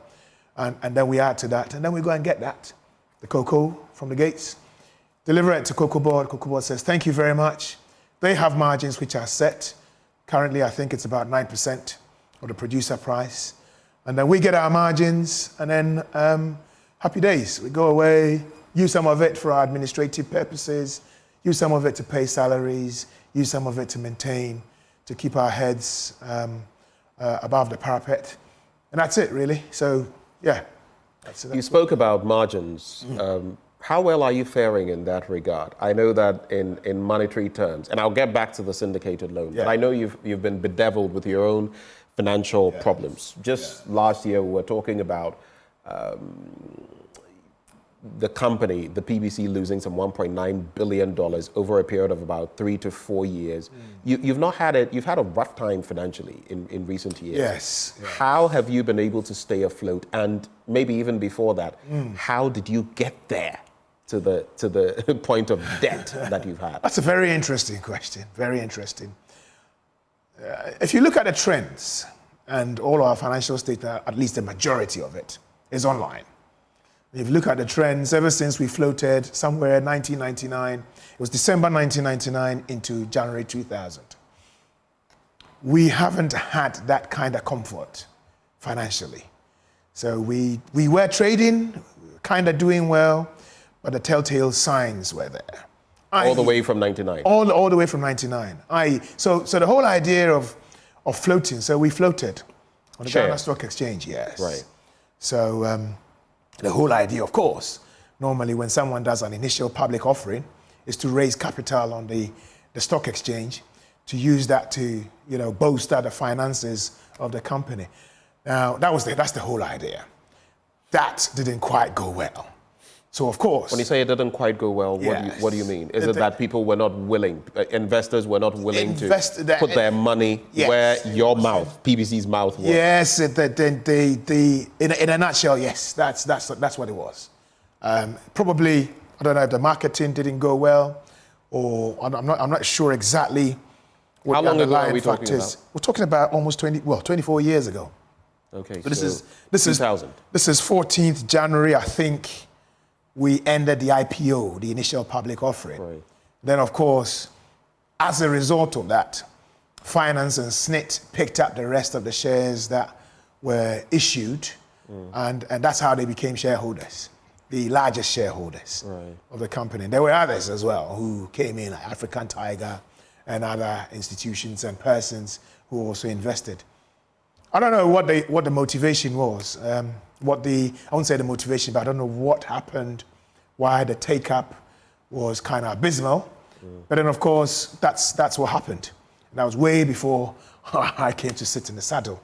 So, are you saying since that time there has not been any further attempt at, there have been floating shares, getting on the stock exchange, there have been attempts at, and making the most of investment into the Produce Buying Company PLC? There have been attempts at rights issue and also private placements. I don't think they've actually gone and actually done it. So every time they've attempted it, I think there have been conversations in the background. Even as fairly recently as December 22nd, we made an attempt to do I was going to ask, you keep saying they. How about you while you... Well, because I came in May the 1st last year. Right. So that's when I became the managing director. I was sworn into the board on the April 19th, and then May the 1st, I became DMD. So I inherited all these challenges, and which I'm a firm believer, I have faith that we'll get out of. How much of this mess, and you can describe it in whichever terms you will, but how much of this mess have you, since your term? So you've been there for about a year now. Yes. Have you been able to extricate the PBC PLC from up to this point in time? So when I came in, there's a board led by someone who's done something similar, Yawaji Mandria. The days of Goyle in 1999-2000, when Goyle was failing, he's the guy who helped to turn this around. So he has the pedigree to do this, and he leads a board which they've outlined a number of steps that the company must go through to get out of this quagmire that it finds itself in. So when I came in, one of the first things was to look at the blueprint that the board had agreed and to also add my views to it. I've added my views to it. It is something that we're looking to implement. Of course, funding continues to be a challenge, and that is something that we're looking at. So we haven't quite gotten out of it yet, but the building blocks are there. That if we receive funding, from whichever source it is, we should be able to look at those building blocks and then start to get out of this these challenges that we find ourselves. So you inherited that 1.9 billion Ghana cedi, loss, I want to believe. Since that time, if I asked you of the financial position of the PBC PLC, currently, as of today, what would you say? So I'm not sure if it's 1.9 billion cedi loss. I'm not sure where you're getting that from. I mean, from last year, 2023. But if you recall, series that we had at the time, PBC Troubles, we yes, that was before my time. Yes, but and that's why I'm saying you inherited. Yes, I don't think it was. I don't think it's 1.9. But let me check, because particularly, I don't think it's 1.9 billion. I have a bit of a reservation there. Which is why I'm asking you now, probing. Yes. What is the financial status? How viable is the PBC PLC currently? I mean, looking at, obviously, you would look at your assets and liabilities, your revenue and your debt. Yes. So we do have the challenges. We do have the debts. Yes, we are. I still want the figures. I was still cut incisively into the figures. I want to know. Ghanaians want to know. You want to know. We still have the debts. We still have the figure. We still have the challenges. The figures are not as scary as we think it is. So, for instance, I've seen somewhere where it says PBC owes $300 million US dollars. Is that true or not? That is false. It is false. You don't owe any entity $300 million. We do have debts, but it's not $300 million. So how much is it? It's not even $60 million. And that's not to demean the fact that there are debts which are kind of colossal. Let's stay there for a moment. So, you say it's not even $60 million. Yes. So how much is it? So circa, it was around 55 the last time we checked. Circa $55 million. $55 million, which is about, so we're looking at about 600 million Ghana cedis. Yeah, some of it owed to the banks, the rest of it owed to Cocoa Board, some of it some statutory payments like GRA, union dues, welfare, and the rest. We put all of that together, and it puts us around 651 million Ghana cedis. It's not even a billion. Which entities do you owe the most, or which one do you owe the most to? I'd say presently, I'd say possibly Cocoa Board. You owe Cocoa Board the most? Cocoa Board, yes. Because there were some financial transactions that were done somewhere in 2018, 2019. Some bonds that were issued, and then Cocoa Board had to pick up the tab. Some seed fund that wasn't paid off correctly, so that's also in there. So the tune is around 290 something million Ghana cedis to Cocoa Board. Okay. And then the rest. But in total, that is the $55 million you're speaking of? So it's 651 million Ghana cedis. It's easier that way. Right. So since whoever was alleging, I know whoever it was, I don't want to mention names, and they know themselves, and it was in the Herald, so I kind of probably give some clues. Whoever was alleging that... give some clues, what do you mean? $300 million. I can try and find a paper and then send it to you, and then you would know who made... This is a former first gentleman of the land, so saying that we owe $300 million, and that's very untrue. And you say that's unfounded? Very, very untrue. So if your books were audited today, everything done professionally by a top 4 auditing firm, they would come to the same conclusion? They should come to the same conclusion. They should. Because we are listed. We have auditors who audit us. Our accounts are on the Ghana Stock Exchange. Right. So there's no way we could, misinform the public, because it's public. Right. Hence the PLC. So let's just do this quick math though. You say $55 million. If I multiply 55 by, and trust me, out there, yes, the central bank will usually come out with, we all know that is not the figure that you would probably get out there. And I know, I keep tabs on this. Even if I'm multiplying by 15, I'm not even going to 16, right? 55 million by 15 gives you 825 million Ghana cedis, not 651 million. Are you using current rates? Are you repaying these in dollars? Are you speaking of dollar terms or CD terms? Because if you're doing the math for 55 million by 15, you're getting 825 million. So I mentioned that the last time we did this, and the last time we did this, the dollar was hovering around 10 and 11. Okay, so a more current figure. A more current figure, you admit, would be 825 million. So that's why I keep insisting on the CD value. Our receivables, our payables, and everything is in CD. I'm only making this point because the claim was made that we owe this money in dollars. And I'm only making this point that it is untrue. If we did a conversion based on the dollar value at the time, this was it. But it's 651. There's something interesting there. So at the time we did it, it was 651. It jumps up and down a little bit, but it wouldn't go beyond 660. But I'm saying that the current value, dollar value, if you convert to CDs, if you were paying off that debt. My brother, stay away from let's do this. If you were paying off that debt today, in dollar terms, you'd be paying $825 million. We wouldn't be paying it in Ghana cedis. We won't be paying it in dollars. You'll be paying it in Ghana cedis. Yes, but that's the point I'm making. You'll still be paying 825 million. It depends on how you want to look at it, but we don't take dollar. Ours is cedis. Our receivables. So you're saying that you've given me a dollar equivalent at the time, but you're saying that it will not reflect when you're making payment? It will not reflect when we're making payments, because when we're making payments, all our payments are made in cedis.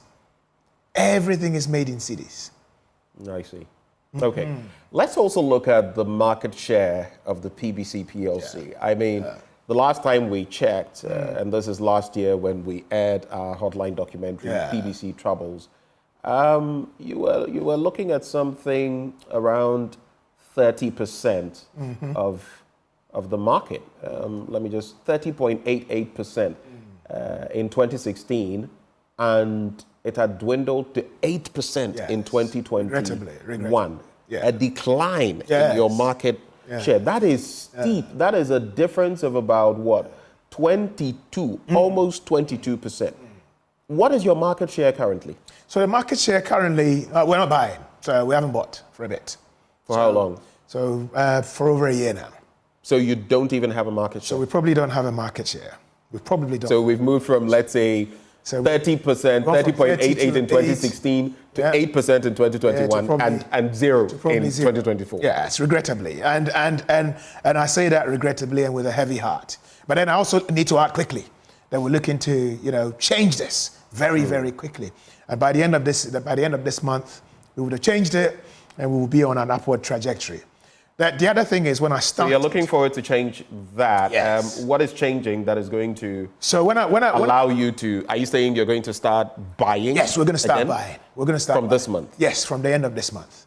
From the end of this month. The conversations are ongoing. When I started the conversation, I also added that the telltale signs were there from 2000, and that is because we've never had working capital. Never had working capital. Working capital is something that you need, absolutely need, when you're doing this business. So we don't have working capital. All we've done is gone to the banks, borrowed, finance costs hitting us so hard, and then also getting seed fund, which is inadequate, and also not timely. So these are the two challenges, the two key challenges that we've had that bedevils our industry. And by extension, strongly, that's been challenging PBC. So those are the conversations that we're having at the moment, the Cocoa Board and the rest, and we're going to soon start buying. So PBC is back. PBC is back. Wait till you start buying before you say you are back. It is. I have faith. Have you seen God before? You've not seen Him before. You do pray. I'm sure you go to church. You pray. Actually, I have. Yeah, you've seen God before. Yeah. That's refreshing. I'm seeing God now. God is in each one of us. So every one of us. So when I see you, I see God in you. And so it's faith, right? It's faith. So you're going to bed the night before. You have that faith that you're going to wake up the next day. That is faith. Let me ask though, based on what are you, I mean, there's the saying that if, and I'm being sensitive to those challenged with sight, but they say if a blind man says he will stone you, he has his foot likely on something. Definitely. Where are you building your financial muscle? What are you standing on that makes you feel you can start buying? You've not bought for about a year, and all of a sudden you're about to start. Where are you getting your money from? So, of course, with that steep drop down to somewhere maybe 0 or maybe 1% or maybe 2 or something. But don't forget, there's an industry, there's a regulator that looks after this whole industry. And that helps us, gives us that helping hand. Doesn't want to see PBC fail. Of course, when you did your PBC troubles last year, you were speaking to Fifi Boafo and the rest of them, and they said PBC is not going to fail. They won't allow it to fail. And indeed, they're not allowing it to fail. But you've come We're close. having those conversations. You've come close to failure. You do have those. When you move from 33.8% of the market share to 0 or practically 0, that is near failure, if not failure. You do have something called near-death experience, but you don't die. You see? I like that illusion. You have the near-death experience, but you don't die. So we've had something close, the challenges, yes, but, it's like a curve. I've done economics before where the curve dips, goes all the way to the bottom, and then starts to climb again. And it is climbing. And I see. I'm very confident that by the end of this month, up into July, we should see a PBC in the good books. And I see the media trying to, sometimes you don't help us. What you do is you keep kicking us while we're down. But it would be nice this time. Oh, you think we kick you while you're down? Yeah, give us good press. But that's why we've invited you, because you see, yes, they say even bad news is still, positive news. It gets attention to you. But sometimes when the media, and that is what I feel sometimes different entities misunderstand. When we place the microscope on you, it's not necessarily to push you down. It is probably to make you realize, hey, things are not going well. We don't want you to fail. So do something and get up. And oftentimes you would notice from our hotline documentaries and the rest that after we've done that, things change. That is our role. Positive critique. Positive critique.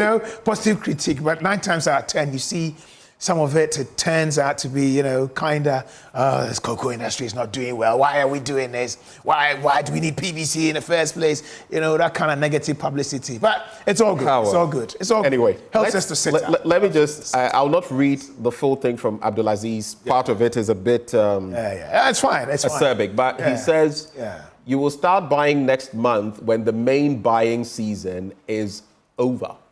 How do you respond to that? So there are 2 seasons in the cocoa industry. Well, he said main buying season. So the main season, and then you have the light crop season. Light crop season is about to start. The main crop is just ending. It ends, today's Wednesday, and it ends tomorrow. So that ends tomorrow. There's some mop-ups being done. Somewhere on the 20th or 27th, the light crop season will start. Will go on for a couple of months. And it's light. So that's where PBC then joins the tracks and starts to walk and starts jogging a bit, so that by the time we get to the main season, we're running. We've hit the tracks running, and everyone's seeing that PBC is part of the game, and we're part of the race, So if my brother Abdulaziz said, I'm assuring him that, we will be buying in the light crop, gearing ourselves up slowly, and then by the main crop, we'll be running and racing. Let's talk money matters. Let's stay on money. I want to get into another angle, but so you say you're getting money from CocoaBoard? We'll get some money from CocoaBoard. How much? We'll get some. We don't know yet. But we're having those discussions, yes. You don't know how much you're getting from CocoaBoard, but you're sure you can buy cocoa? We will buy cocoa. You will buy definitely. Cocoa. In fact, the syndicated loan has not been, we're looking forward to another one. That has not been completed. So how exactly? And you already owe CocoaBoard, right? That's yes. So that's for CocoaBoard to decide. I don't speak for CocoaBoard per se. I speak for PBC PLC, as you can imagine. Like you also said, and let me also stand on the same protocols and apologize and say I mean no offense when I say if a blind person says they're going to stone you, they have their foot already on the stone. If CocoaBoard says they're going to give you money, they know where that money is coming from. So for us, all we're saying is we need money to go into the market. CocoaBoard is really geared up based on the promises they made to you, PBC troubles, and based on the consistent promises they've been making. I think recently they also made the same promise that they won't allow PBC to fail. Fairly recently. I read, I think, sometime last month or so. So we are really well assured that that will come. So you have some sort of gentleman's agreement. We have something with coming. Cocoa Board. But not just that alone. There are other people who are interested in the cocoa industry. By extension, very interested in PBC. So once we show the faith and the commitment that, and as I said, by the board chairman with his plan and everything, we have a minister, we have 2 ministers supporting us. The Honourable Minister of Food and Agric, we have the Honourable Brian Champon, we have the Honourable Minister for Finance, Honourable Amin Mohamed Anta, and then of course we have SIGA supporting 3 ministers. The Minister for Public Enterprises Services, Honourable Joseph Kujo, and then the State Interest and Governance Authority led by the Honourable John Buedu. So we have all these, and then of course the government and the tutelage of the President, His Excellency Nana Addo Dankwa Akufo-Addo, Chief of Staff and the rest, and the flag bearer. Everyone supports the PPC, that the PPC must rise up again. So we have enormous support. And we have external investors who are looking at us greatly and want to do something great with PPC. Quick question. So the losses you've incurred over time, what accounted for them? So some of it, like I said, largely the absence of working capital has made it challenging for us to obviously trade properly. So what then happens is you go to the banks, you go and borrow. When you borrow, you're borrowing at about 25%, 26% and upwards. If you look at our financial statements, consistently, it is saying in their financial costs is what's killing us. And if we had our working capital, of course, it would be 0%. But if you went to the banks, then the interest rate is quite high. Cocoa Board gives us generous rates, very generous rates. I think the last time I saw something in there which was like 16%, which comes nowhere near any interest rate that we've seen or anticipated in recent times. So those are the challenges we've had. Of course, there have been some, some slight mismanagements and the rest, and things that have gone awry. For instance, overstating our position and then, punching above our weight by going to build 2 edifices, one of which is not doing anything for us at the moment, which is sad, but we're looking to jumpstart it. Which one specifically are you speaking? We're talking about the PBC share, Bupe, and as I'm on this show as well, I'm also appealing to investors to look at it and say, I want people to be interested, to come and let's sit down and have a conversation about PBC Bupe. It's a shea butter factory. Shea butter is the fad, or the fashion at the moment. It's healthy and it has a lot of health properties, and it would be a good idea to have some investors, invest into it so we can have an uplift. So that, unfortunately, is something that's dragging us down. Golden Bean is doing quite well. Sometimes we go to them, we get some money out of them to be able to do things on the cocoa side of things. So some of it, some mismanagement, but a lot of it has been the absence of working capital, and then, of course, the finance costs. And then the weather as well. The weather has caused challenges for us. So producer prices go up sometimes. The weather, the El Nino and the rest of it, But the weather is it's kind of like a force majeure situation. You can't control the weather, but that is why you also put in place mechanisms. Look at our cocoa stream. Maybe some of this may evolve into Cocoa Board, but we're still using cutlass, breaker pot, and all of that. When others are using machines and they can do maybe 100 times what you would do within a shorter space of time. In that regard, I don't know, but when it comes to weather, have we done even enough in terms of fertilizers, in terms of some of the things? Galamsey is another, it's a hydra-headed problem. We'll not get there. But let's come back to some of the questions being posed here, which feed into what I was going to ask. I was already going to ask, has the PBC PLC been mismanaged? But you've already answered that question. Yes. So they have partly challenges owing to what? There have been some challenges. Costs and the ability so we've overestimated things. So we built Golden Bean, and then we built a PBC share. Started with, I think the estimation was about 10 million Ghana cedis. It ended up being about 33 or 42 million Ghana cedis, sorry. So there was that. There's also the same thing with PBC share. But of course, when you build these things, you expect some return from it, because eventually that money that you're taking... Of course, you expect ROIs, returns on investment. So now you've built something, You've expended a lot more money than you forecast, and now you can't even use the thing to generate revenue. That is clearly problematic. That is challenging. That's very challenging. And this is the reason why whom specifically, under which regime, and whom specifically? Mention names. I'm not here for witch hunting. No, it's not about a witch hunt. I am asking you. I understand. And who superintended, I understand where you're coming from. So I think that the decision was made somewhere around 2011, all the way down. I think by 2014 it had been built. Right. 2014, 2015. The rationale behind it was good. I wouldn't fault it at all. Of course, force majeure was going to force us, because if you're in the cocoa industry alone, and for those who have been accusing us of saying cocoa is your main business, what business do you have in real estate, and also what business do you have in share and the rest? I think diversifying is a good idea, except it has to be done well. And then, as you said, return on investment, and it needs to yield the value for which we invested into these. And it didn't. So overestimation, one. Number two, there were issues with the factory itself, with the tooling of the machines. And then when it was retooled, then there was the product itself, then there's some mismanagement up there as well. The product itself, which was left to rot in certain cases, had to get rid of the whole thing.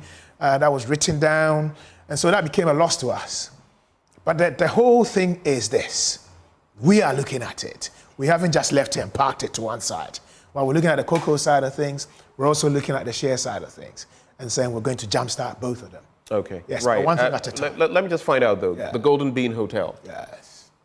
Are you getting anything at all from it? Yes, or we are. You're getting something? I made that comment about two minutes ago. How much are you earning? Oh, so we're doing pretty well. We're doing pretty well in terms of figures.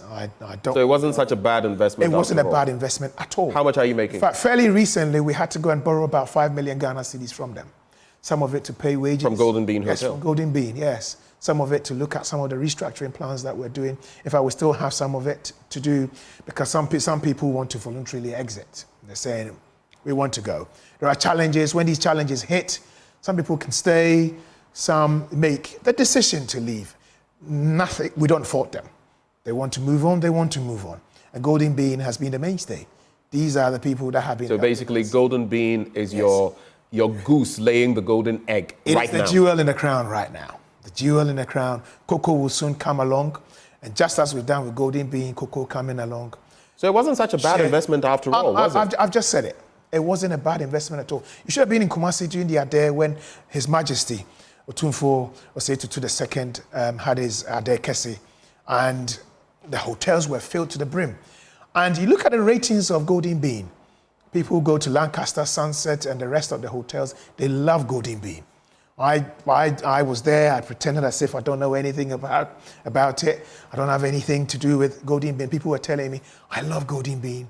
Location-wise, I love the fact that it's got all the ambience and everything around it. So Golden Bean is doing very well. Cocoa will do well.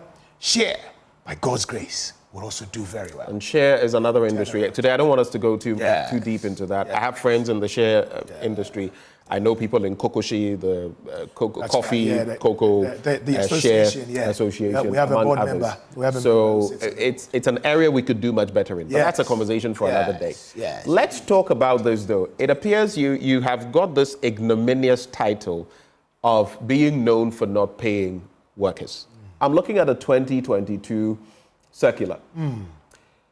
It says, all staff salary. We wish to inform all members of staff that the payment of salaries for the month of August 2022 will delay due to the current financial challenge faced by the company. It goes on and on. This was before your time, I understand. But even up to now, some comments that are coming through via the live stream.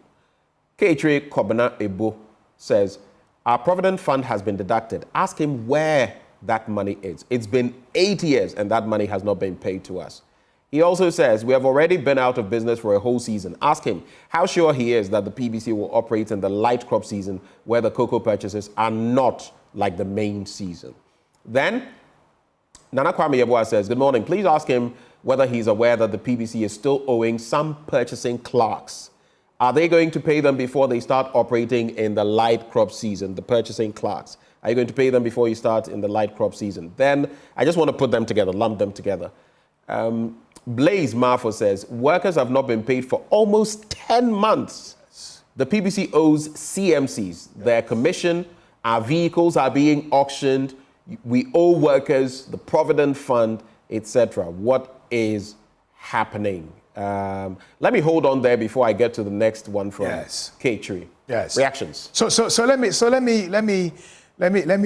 this. Yes, I expect the worst of criticisms and critiques and the rest. And I made this claim that the telltale signs were there. It was only a matter of when and not if. So as to the challenges we find ourselves in. Provident Fund.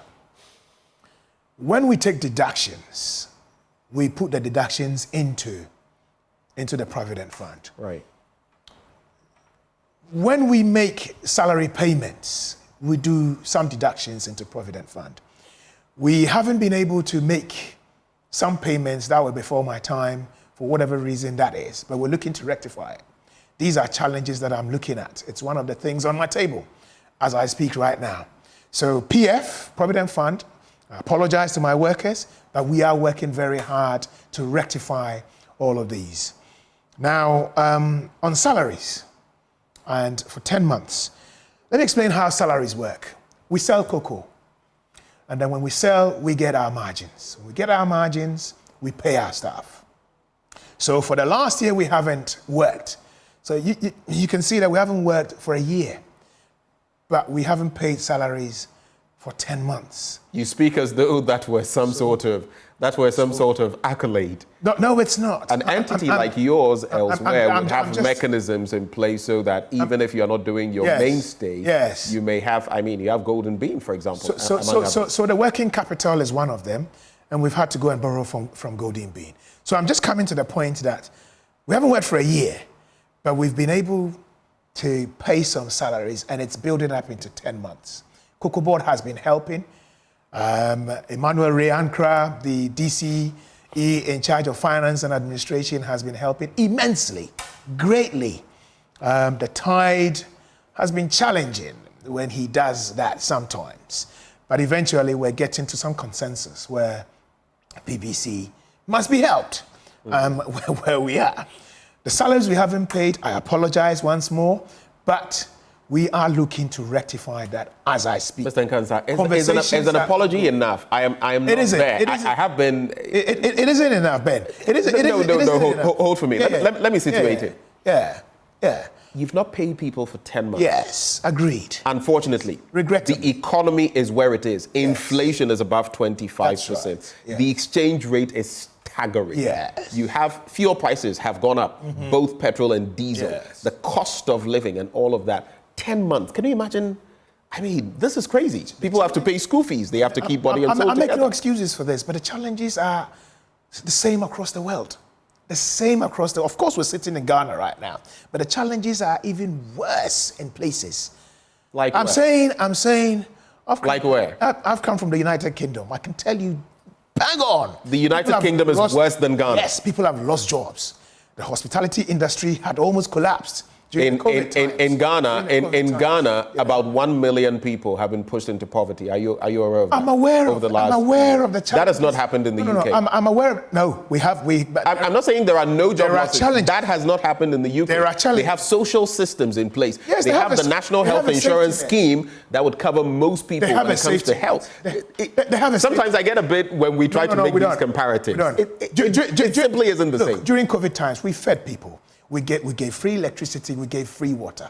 It never happened. Do you seriously want us to go back there? I don't want us to go there. I don't want us to go there. But I'm explaining, we are a developing economy. Theirs is developed. If they're able to develop social safety nets, that's where we are going. And that's our trajectory. What I'm saying is, it is challenging. It is difficult. But the genesis of it, the challenges that we have are because we haven't been able to trade. And we're looking desperately to trade.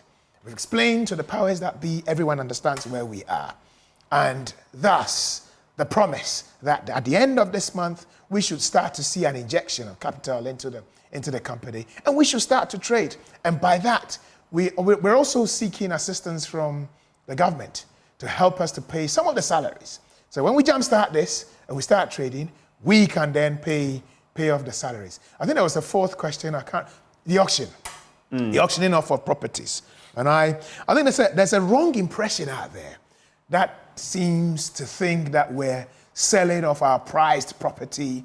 And obviously, if that were the case, then it would also seem to suggest that the company is almost near total collapse, which is why we need to sell to pay certain things that we need to pay. That's not the case. We are selling off things that are no longer of use, things that are the wear and tear has gone over. I understand that every 5 years we're supposed to change some of our trucks and some of our vehicles. We don't. We leave it for about 10, 12, 15 years. And now it's gone through the mill. It's almost done. It's done. It won't be roadworthy anymore for the business that we do. For some, for short journeys, it will be, which is why we auction it, so that we can have some of that necessary funds for some of the things that we need. Okay, so just because you referenced the UK, you do know that, I mean, if you look at May, which was the highest, in fact, the consumer price inflation. Yes. If you look at the trajectory, it was 4.4% in April, the lowest since January 2022.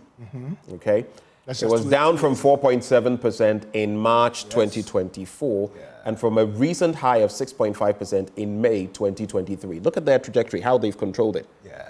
The exchequer, look at how they've dealt with it, from 6.5% to 4.4%. We have hit 54% at a point, and now we are hovering around 25%. But let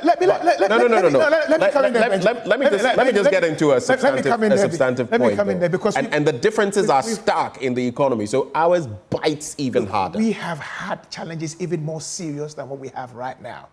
Like when? We lived in the days of the PNDC. We lived in the days, I don't know if you remember this, but I'm old enough to remember. Maybe I look young, but I lived during the era of the PNDC. Yes. And I'm not saying it was rosy, but I cannot recall. Definitely not in this Fourth Republican experience. I cannot recall a point in time when not just the inflation, but the state of the economy has been this grasping. But I'm just saying that biting. Infection.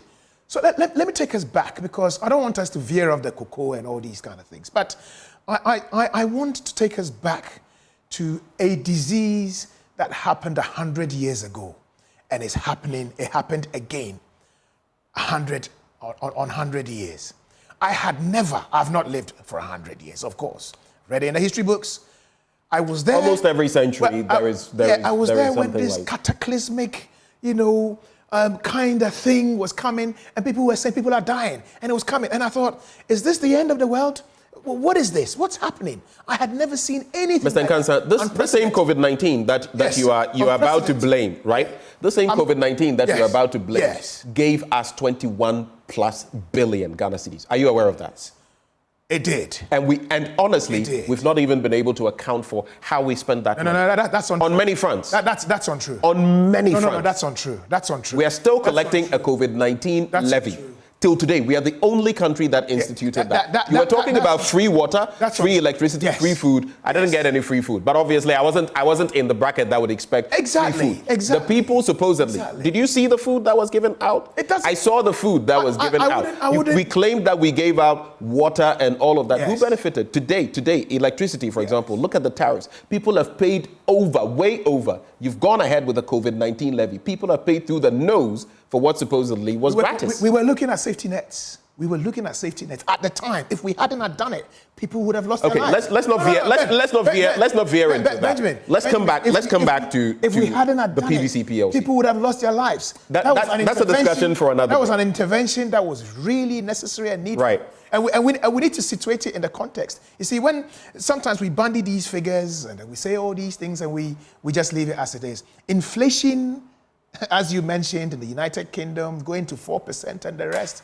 I have never seen that in recent times. Okay, so all I was saying was there's an infection that is global, and it's not necessarily a Ghanaian thing, And I'm not saying that people aren't going through hardships.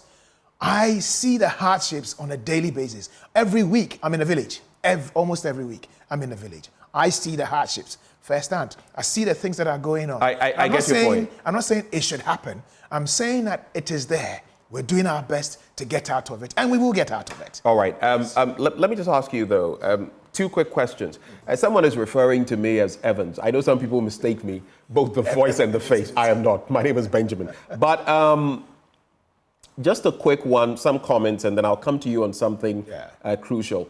This one says that last season, districts were taking care of company cars, expenses that were supposed to be paid by management. Is he aware of them? But it's specifically when it comes to the vehicles, which kinds of vehicles were they? Do you know? Vehicles in terms the auctioned. Oh, the auction vehicles were a whole lot. They were BMCs, Fusos. These are very old vehicles. The region will know. There's a long list. It wasn't just vehicles as well. It was also trailers, some tractors. There were some buses in there. How many? There was a long list. I don't have the list offhand. You don't know how many of these were auctioned? But I have a list, but I don't have it offhand, not in my head, no. But there was a whole long list of very old stuff. We auctioned some last year. We weren't able to auction all of them, and we auctioned the rest of them this year. And these are very, very old stuff. There are some that we should have auctioned. How old? Over 10 years. Over 15 years, yes. There are some. Were they still serviceable, usable? So you look at the cost of servicing them vis-a-vis using them and getting the return. And when we looked at that, there wasn't going to be any, because you also have to look at the parts you buy, the brakes. I get that point. The lubricants and the rest. So we looked at it vis-a-vis the money we were going to spend, and it wasn't worth it.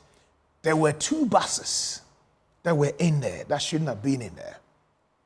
How did they end up in there? And we took them out. So how did they end up in there? It was the process of valuation and auctioning. STC does the valuation. They do they look at it, they inspect it, and then they will say, yes, the list that you've got and you've given us is the list that, yes, we should be going by that. And I think, unfortunately, it was in there. We found it on time, and we said, no, take these out, and they were taken out. So they've been taken out. The rest of the stuff were very old stuff that we should get rid of. And the other thing as well is this: if we leave them lying about, people go and steal them. People steal them because we have. So that is mismanagement there, because you have the bid. You must have systems in place so that people can't do that. I mean, it all feeds into the mismanagement. But let me ask you this: yes. How much did we get from these auctions? And did we go through, what processes did we go through in auctioning them? Because in this country, it is clear. Usually, you would find out that when auctions are conducted, some people affiliated to a certain party or a certain group are going to be able to buy something that is maybe worth 500,000 CDs for 10,000 or 20,000 CDs. What processes did you go to? How much did these auctions accrue to the people? So how much did the auctions accrue? We'll put that into the financial statement when we finally finish everything, because it's not done yet. There's the odd 1 or 2 vehicles and odd 1 or 2 things that we need to add to it. So when it's done, we would add that to the financial statement, and that will be publicly available. The other thing is the process that we went through. We identify things that are over a certain age. We list them from the various regions and districts. That comes into the HQ, the headquarters. The H&T manager will have a look at that list, speaking to the traffic manager, and then that will then eventually end up with the deputy managing director in charge of operations. That list will come to me. We'll go through that list. We'll certify it, make sure that everything that's on there, yes, is over that certain age. And then we go to the board, right, and seek approval from the board. Right. Because don't forget, we're a shareholder. We've also got a board. So the board will then look at it and say, okay, fine. They'll go through the same questions, asking the relevant questions. How old are these? If we fix them, how much will it cost us, vis-a-vis keeping them, and the rest. We'll answer all those questions. And then we pass the list to the STC. The STC are the company that comes in and looks at it and says, because like you alluded to, some people can collude and say, there's something wrong with this. So STC does the valuation? So the STC does the valuation, it does the inspection as well. It comes back with the values, we look at the values, and then we begin the process of STC itself has its own devils, but we'll not go there. You are not with the STC. I'm not here for STC. Yeah, definitely not. That's what I'm saying. I'm just saying in passing that they have their own demons to deal with. They might do. So do you have an estimate of how much you're hoping to accrue from these sales? Do you know? Not yet. All right. Let me ask you quickly though. Within this period that you've been in office, have you purchased any new vehicles? No. Or any new? Nothing. Can't purchase anything. You haven't got the money to do it. We're barely surviving. So any money we get in, all we're doing is making sure that the lights stay on, the water is flowing, and then, of course, we make sure that we're also able to keep our auditors going around and checking the things that we have, because we have depots. Those things need to stay in the depots. Every now and then we get breaches of the depots, like people who work for us, stealing things from it and the rest, and that happens. But we need that same money to do all these things. And then, of course, we pay off our statutory bills, which are GRA chasing us and the rest. In fact, yesterday they were there. They came in there to say, hey, guys, you owe us money. You need to pay this money now, or, we're locking out the place. So how about electricity and water? All of that. Are you up to date in your payments? We have electricity. No, you have some debt? No, we do. We do have debt. You have some debt? Yes. ECG, GWCO. And they turn it off. And so some of this money, sometimes we use it to pay. Sometimes I'll put in a call to ECG boss and say, hey guys, please do us a favor. And I say, okay, bring some of it. We'll try and see if we can help you out. And then they will switch it on for us while we scramble to find that money from all sorts of corners to try and do this. This auction is coming timely. We might get something from it to be able to, plug all these little gaps. Let me quickly ask you, so staff have not been paid for 10 months? Yes. How about top management? Have you been getting a salary? Nothing. We're all staff. So the staff. I mean, I've not been paid. There's staff and there's staff. No. So let me ask you, I've not been paid. Managing director, yes. board members, yes. Your deputies and all of that, those in the top echelons, you've also not been paid for 10 months. Is that what you're telling me? No one's been paid. No one's been paid. We're all sitting there. We're looking at trying to fix the challenges that we have.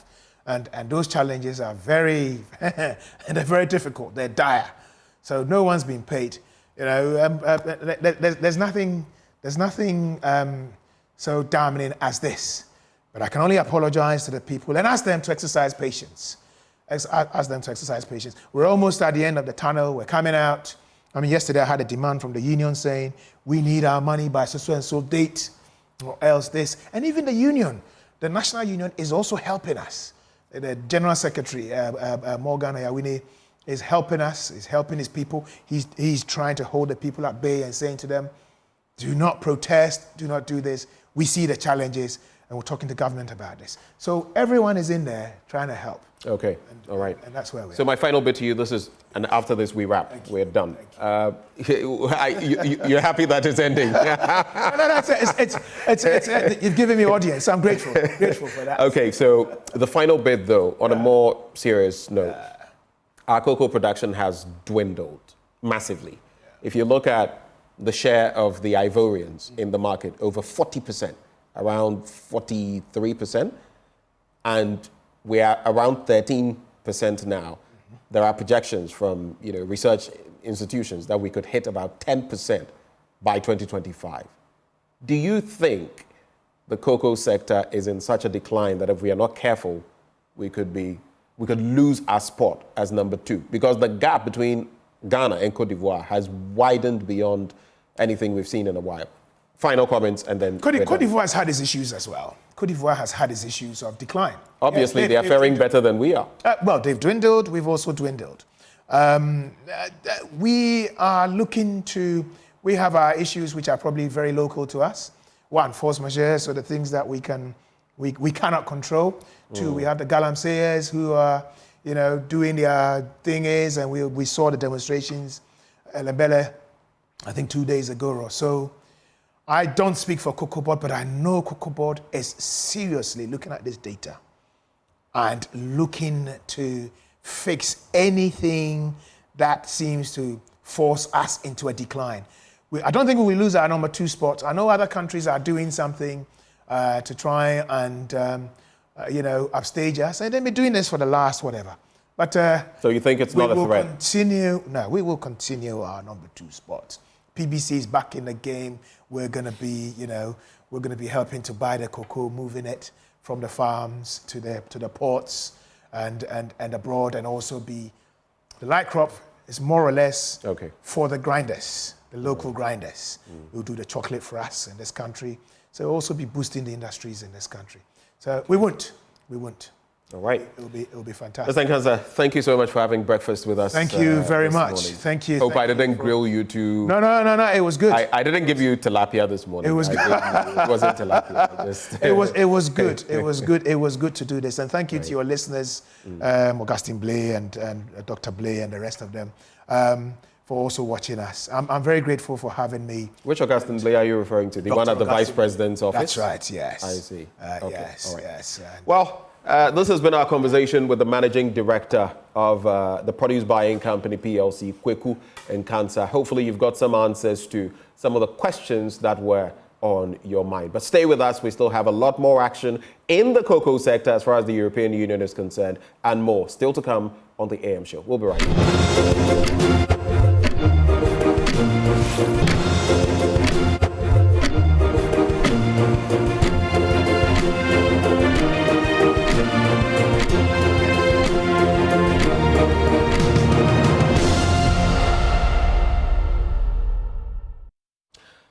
Welcome back on the AM show. We continue our conversation on cocoa, but from the standpoint of the European Union deforestation regulation, which will be effective from December 2024. It also mandates strict compliance for traceability, legality, and zero deforestation for commodities like cocoa. Well, in recent times, the EU has held technical workshops for Ghanaian stakeholders to present their progress towards EU DR compliance and discuss any challenges that remain. Well, joining us for a conversation on these matters and more, we have Irchad Razali. He is the EU ambassador to Ghana. We also have Jeroen Verheuvel. He is the Dutch ambassador to Ghana. And Nana Kwesi Banning Aka, coordinator, Ghana Civil Society platform on cocoa. And we're going to have a conversation with all of them on these matters. Gentlemen, good morning. Good morning. It's good to have you.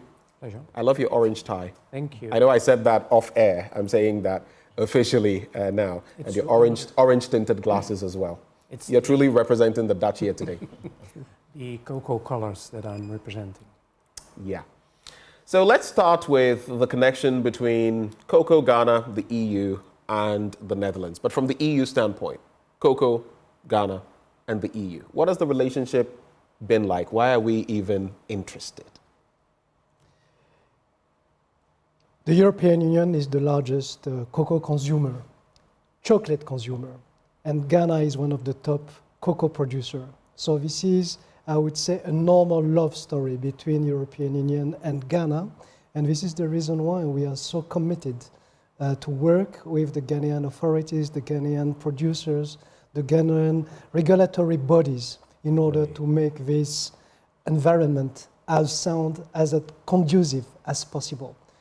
Ghana is cocoa, cocoa is Ghana, but chocolate is Europe. Europe is chocolate as well. So we are bound for a nice marriage. And I do know Belgium, Switzerland, quite a bit of focus, even in France as well. Italy, right. You name it. Yes. Right. Which brings me to my next question. The Netherlands and the interest in Ghana and cocoa. From where you sit, why do you think it's a boiling point? It's crucial for you to get involved. Well, it's, let's say, in the extension of what Irshad was saying, the role of the European Union in cocoa, and specifically the Netherlands within the European Union, because the Netherlands is the country which is the largest importer of cocoa in the world. So the Amsterdam harbor is the harbor which is the biggest cocoa processing harbor in the world. So for the Netherlands, cocoa is an important part of the industry.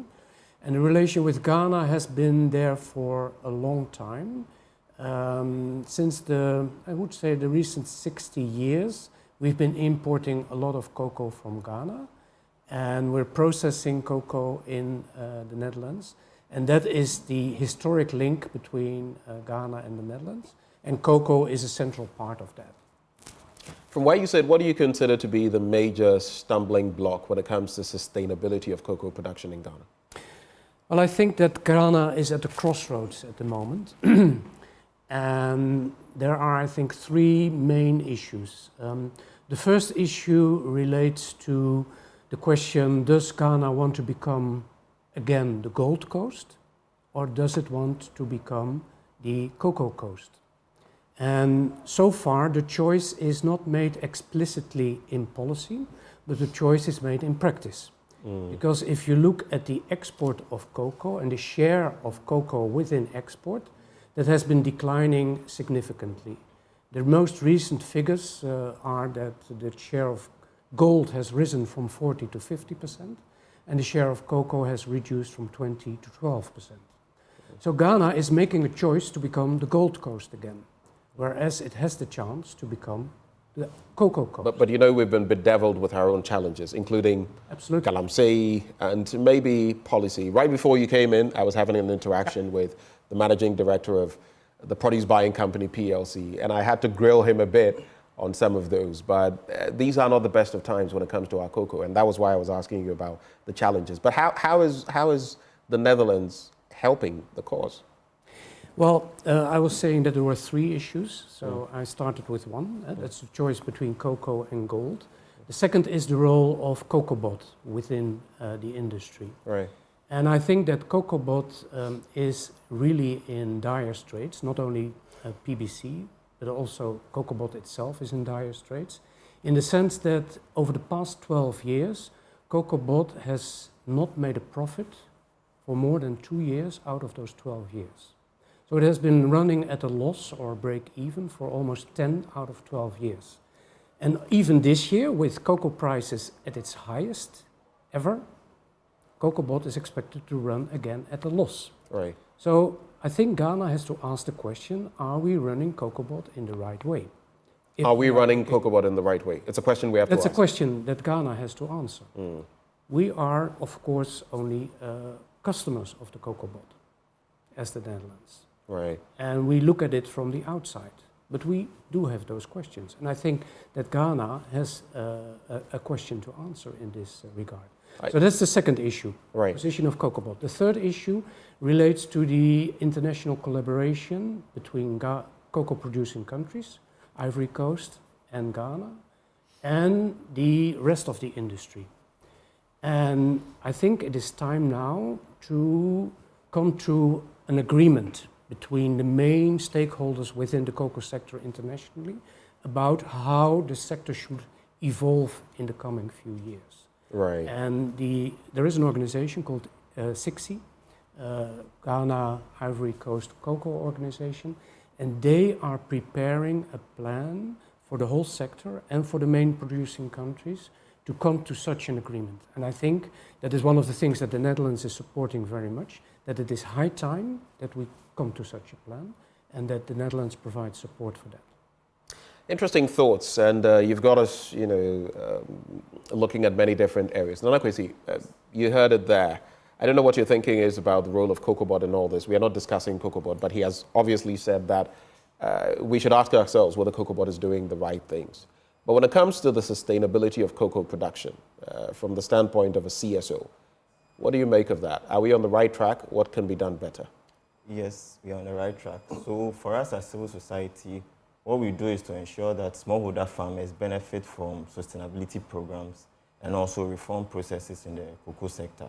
So for us, we approach it in three ways. One, through awareness creation and knowledge creation.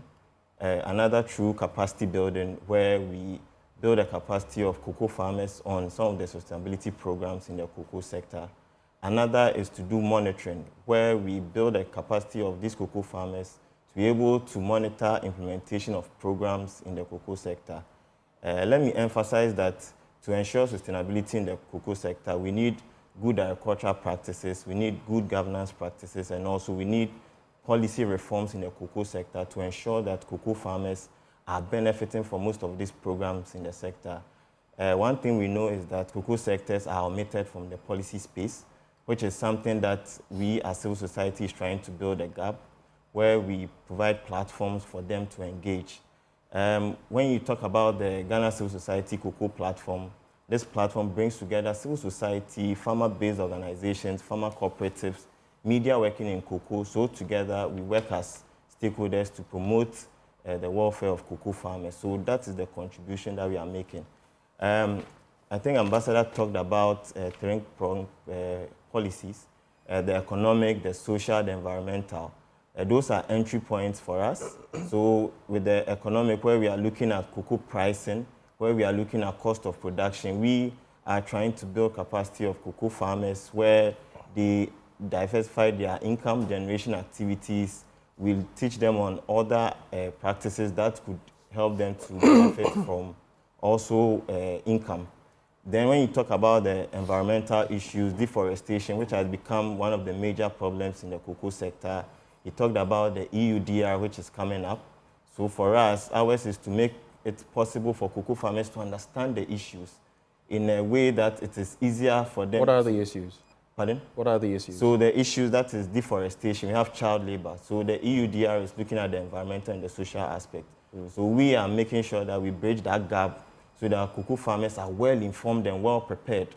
Maybe later on we talk about the EUDR, but we also... We can talk about it now. We don't have all day to... So yeah, we there'll be no later. a lot of our farmers will be affected if the EUDR comes into implementation. So what we are doing is we are monitoring on the ground the kind of policies and programs that are going on.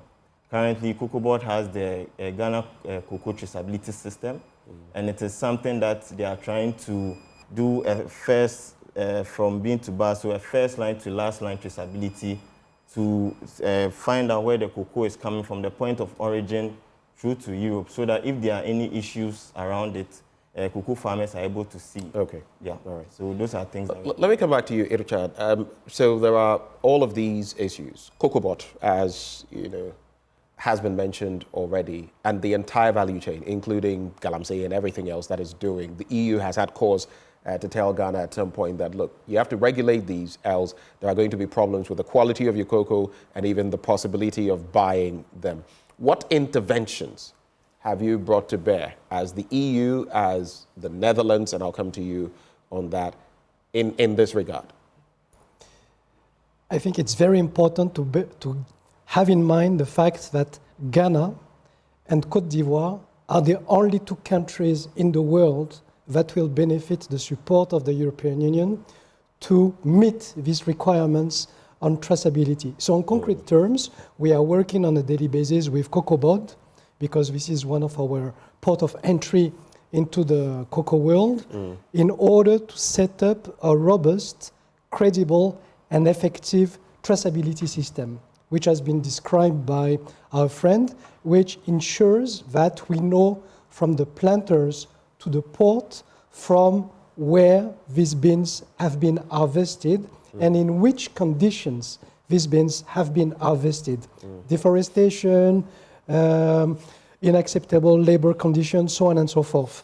And this will create the insurance that the buyers and the consumers are not contributing, even, I would say, involuntarily, to deforestation in Ghana, because this is what it is about. We have been, in the previous program, speaking about the consequences of climate change, and deforestation is a key driver of climate change. And this is the reason why the European Union didn't want to contribute further to deforestation outside its borders. So this regulation is not only for Ghana and cocoa, on the contrary, it is covering the main drivers of deforestation worldwide. We are speaking about soybean, we are speaking about beef cattle, we are speaking about timber, so on and so forth. And it happens that the drivers, some of the drivers amongst the drivers of deforestation in Africa, in the world, and in Ghana is cocoa harvesting. It's not the first one, it's not the main one, but it contributes. So the consumer don't want to be the cause for driving deforestation outside the borders of Europe or in Ghana, because this will amount to hypocrisy. Right. The European Union is turning... You have the steady market, you have the drive, and obviously there will be production to meet the drive. Exactly. And we are heavily supporting our key partner countries to meet these requirements. So they will be the two main beneficiaries of our programs to establish and to acquire and to design nationwide traceability system, and this is what we are currently doing. So far, we have mobilized 8 million euros, but on top of that, we are considering much more engagement when it comes, for example, to increase the production. So I think it's very important. There is no ban on Ghana cocoa. On the contrary, we want more cocoa. We want more production, but in certain conditions, certain circumstances, and the traceability system will help us and will help Ghana and Côte d'Ivoire to meet these requirements. Are you concerned, very briefly, that, and I'll come to you on those same points, but are you concerned very briefly that Ghana's cocoa production has been dwindling steadily over these last few years? Of course, it's never a good news when one of our key partners, such as Ghana, is facing this type of challenges. And because recently, like you said, it hiked up the price of cocoa when production levels were very low, though the prices have dropped, I know. The consequences on cocoa are not good, but the consequences on the economy are not good. And in the end, the interest of the European Union and the very raison d'être of the cooperation between the European Union and Ghana is macroeconomic stability of the country as well. So any element that can disturb that is not good news, and we are working with the authorities to address that as well. All right. I've seen studies that talk about, and you know, currently in terms of market share, Côte d'Ivoire has over 40%. Ghana has fallen steeply to about 13%. Projections are that by 2025 we could hit 10%, and that would be quite an imbalance in the system. But coming back to you, these interventions, these regulations, how do you feel they're going to be enforced? It reminds me a bit about blood diamonds. You know how there were systems to ensure that the diamonds were going through right sourcing. How do you feel this will impact the cocoa industry in Ghana?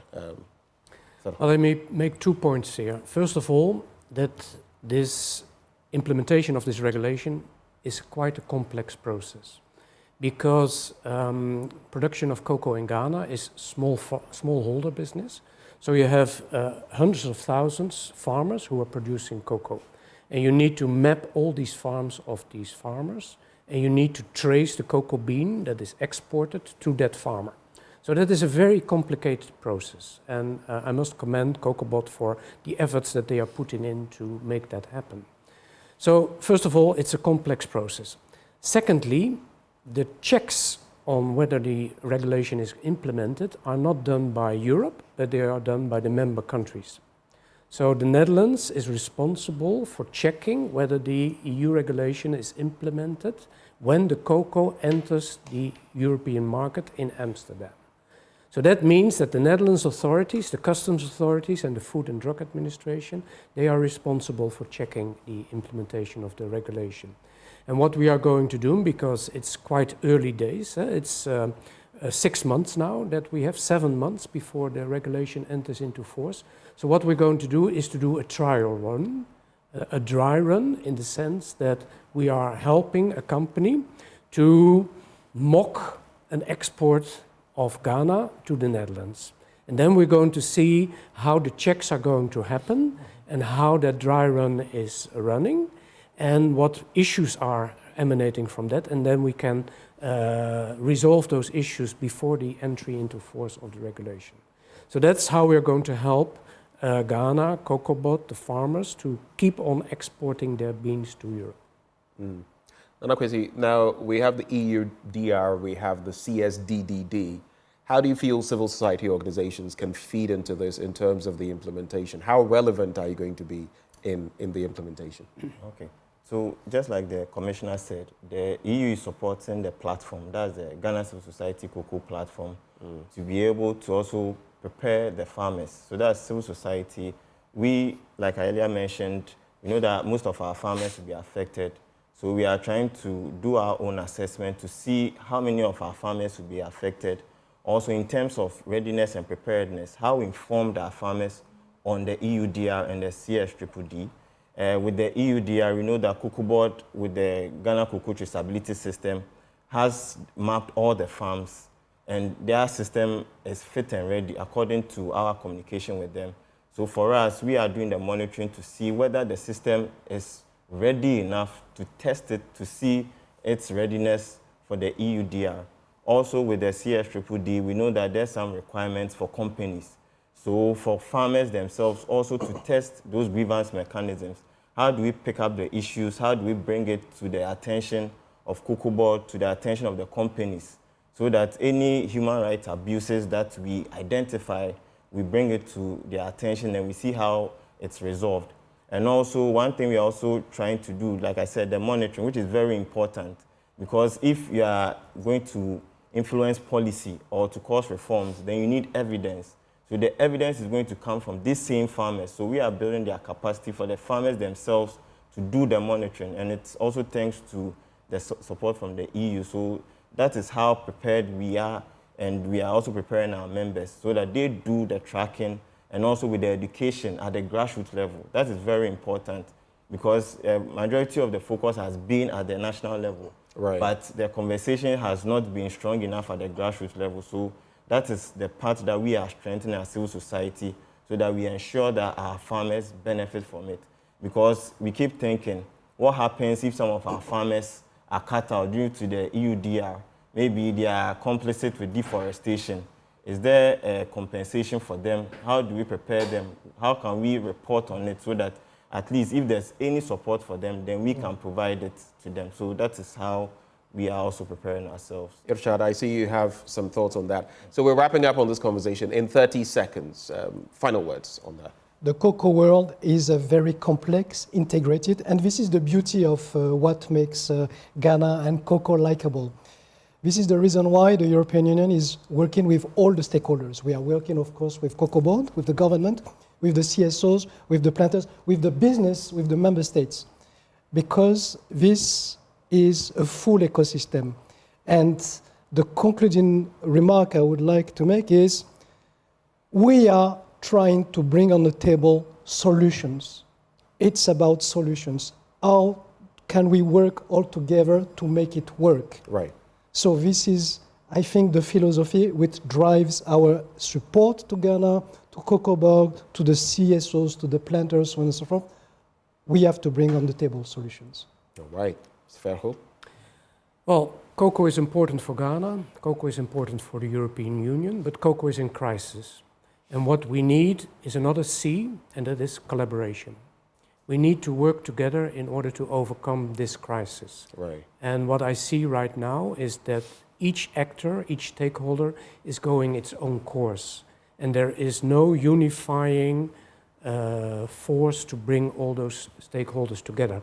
And that is what we need to do right now. And that is what COCOBOT and the government of Ghana should take the lead on. Nkansah, yes. Quick words. Yes, so I think for us as civil society, what we would continue to do is also to track the implementation on the ground and bring all the issues to the fore of Cocoa Board so that if there's any redress or any intervention that they can immediately put in place to ensure that our farmers are not affected, we'll continue to do that.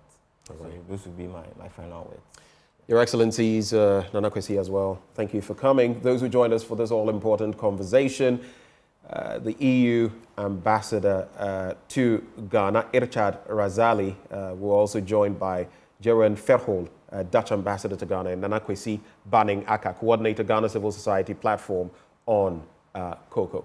Now stay with us, we still have much more to come your way. How much are you paying for your food items? What are the triggers for the incessant price hikes on the market? We'll be delving into those all-important issues as we contemplate the cost of living. We'll be heading to a market close to you. You want to stay? We'll be right back.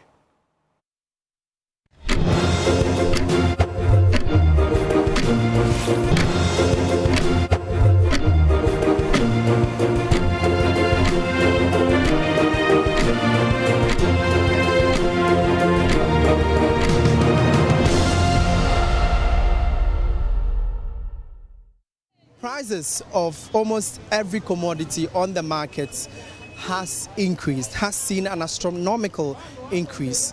Rice, oil, milk, whatnot has increased on the market. We are here at the Kejetia and Edu market to interact with some traders, wholesalers, retail marketers, and even buyers to find out how the commodities, the increase or astronomical increase on some of these commodities is biting hard on their pockets. Me to amu bako, me dam ko baya 50 cedi. Anwo amebatoye.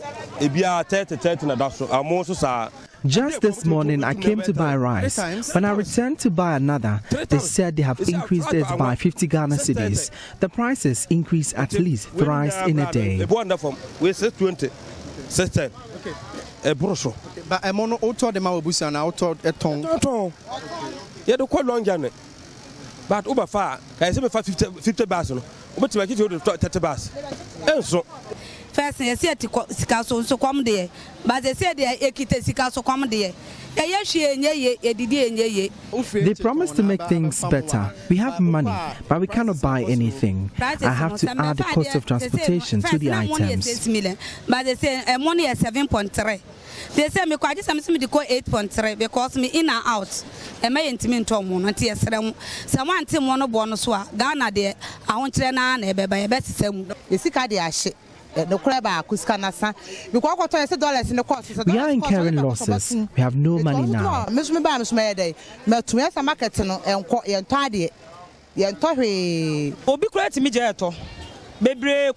People come here and return without buying anything because they may have budgeted for a particular amount, but when the prices are increased, they cannot buy anything. Do you think the government is not doing enough to ensure that our commodities on the market are well priced for everybody to consume? Oh, me, what I can say is now is that I can't blame the government. Like, I can't put everything on the government, but they should try their possible best to do something about it so that the prices will go down. I have this wholesale manager to interact with him on how the prices of the commodities keep changing even within a day. The dollar is not stable as at now. The dollar keeps increasing, and you know most of these rice that we're selling here, they are not locally made. It's imported. And then one thing I was told to is like inflation has gone high, and then duties. Duties, I think they have increased it from 11% to 20%. And if that is supposed to happen, it means the price of the commodities will also have to go up. You rightly mentioned that you are importing some of these items from outside. Why are you not purchasing the locally made ones? This is not the only place. You can go around different shops. You not get the locally manufactured products there. It's not in the markets. It's hard you come by them. Yeah, and then that one too, I was told it keeps increasing. Though it's manufactured locally, but the price also keeps increasing. So we have been interacting with some buyers and marketers, and even those who retail sellers here at the PZ market right here at Edum, and they have been telling us how the prices of commodities on the market is adversely impacting their business, and they are hoping that the government can actually do something about it. Reporting from here at the PZ market in Edum, my name is Emmanuel Brightcook. So from the Ashanti region, Edum to be specific, we come back to Accra, but what is the pulse of all of this across different parts of the country? Let's check out some of the data we've put together for you, and then we'll come into the studio and introduce our guests. So if you look at those commodities price hike, the rising price of food items, the import value of selected food items. We're starting with pepper and other pepper products in 2023. We spent, yes, $3.8 million on that. Then you come to tomatoes and other tomato products, and of course that will shoot up, that will be higher. We import not just from the sub-region, Burkina Faso and others, but from even outside the sub-region. $36.1 million on the back of that. Put the two together, that's already what? $40 million. But then you look at the rising price of food items, and then it is the paint container. When you look at them, the pricing now, June 2023, it stood at 65 Ghana cedis. Guess what? As of June 2024, the same bit, 200 Ghana cedis. That's an increment of 135 Ghana cedis on top. Then you look at the tomatoes in a paint container. What you would have got for 75 cedis in June 2023, a year ago, is now 180 Ghana cedis, an increment of 105 Ghana cedis. If you're looking at the box, the adaka, what you would have got in January 2023 for 1,500 cedis now goes for 7,000 Ghana cedis, an increment of a whopping 5,500 Ghana cedis. In June, Last year, you would have got yam, a tuber of yam for 15 cedis. Now, it stands at 30 cedis. That's 100% increment.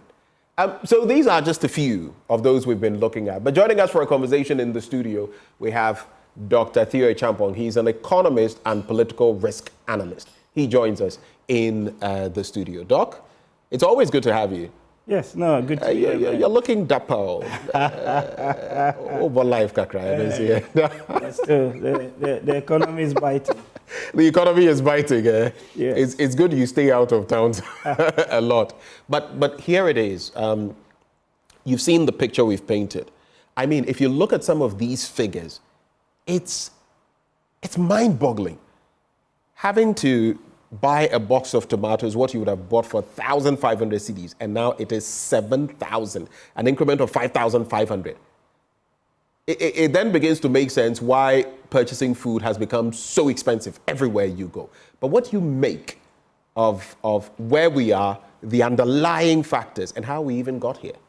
Yeah, again, good morning and pleasure to be here. And I think, yes, it's mind-boggling, but actually there's a reason for that. So let's just stick to the pepper example that you gave for 65 cedis to 200 cedis. If you actually unpack that, right, and look at the price architecture or makeup, you would find that a lot of that price increment is driven by transportation costs. And then you also have the input cost, so basically what it takes to produce the pepper, the fertilizer, and other resources that you need to grow pepper, and transport being a big chunk of that. So anytime you see, for example, petrol prices going up in our market here, and that's a function of different variables, the price on the international market, the exchange rate, and then the taxes and levies. But in our case, the biggest thing has been the exchange rate, instability. Then that cascades and affects literally any and everything within the country, including food. So you look at the inflation data the last few months, and you see that our inflation has become sticky, right? When you say sticky, what do you mean? So sticky meaning that we're now playing around the 23% band. 23, 25 in recent times. Improvement compared to the 54% that we're seeing. But the last couple of readings from the statistical service, and then you also look at other indicators like the PMIs, the Purchasing Managers Index, it tells a story. And the story being that the rate of disinflation, which one would have expected, has not been as fast enough as we want. So remember that by the IMF program and by the central bank's own estimate, by the end of this year, we should be doing 15% inflation. At the levels where we are currently, it might be a little bit difficult to actually meet that 15% target. And so what that basically then means is that you enter into this, what I call a catch-22 situation where inflation doesn't come down as much as you want, and that means that there's very little room for the central bank to cut, right, the policy rate. And that also then feeds into the cost of borrowing. So the same businesses that go to the banks and the commercial institutions and want to borrow to buy fertilizer or to buy, fuel to grow the pepper, then still have to struggle in terms of the cost of production. And ultimately, it then also makes them uncompetitive in that sense. So people then would then able to substitute that with importation. So they'll bring other products from other places because just producing it locally just does not make any sense whatsoever in terms of the economics. And you think that is affecting, for example, you realized when my colleague was interacting with some people in the Edum area, some of them were saying, he was asking, why do you have all these foreign brands? And he said, look, we can't find the local ones. Some of them are not even on the market. You think that is impacting them? There are one or two local products, so I think we have to unpack. Right. There are one or two local products. I mean, for pepper, I'm sure most of it would be locally produced. But then there are others too that you struggle to find because the people that started producing when, let's say, the exchange rate was 10 cedis, for argument's sake, now are having to struggle with an exchange rate close to what, 17, 18, and could even, you know, further depreciate in that sense. So yes, it does have a direct consequence and an impact on the availability of certain goods and certain products on the market. There's also a question of taste and preferences that often we miss in this conversation, that, you know... Of course, which will also impact your level of inflation, your personal inflation. The level of inflation, but I think this is where, again, I feel we have to be a bit more deliberate with a bigger push or a national campaign to actually get us to consume more of the local products that we have in here. But of course, to consume more means that it has to be competitive, right, in that sense. Other than that, for most people, or the ordinary man on the street, it comes down to the economics of it. You know, how much do I have to spend to buy the pepper, the tomato, the toothpaste, the milk?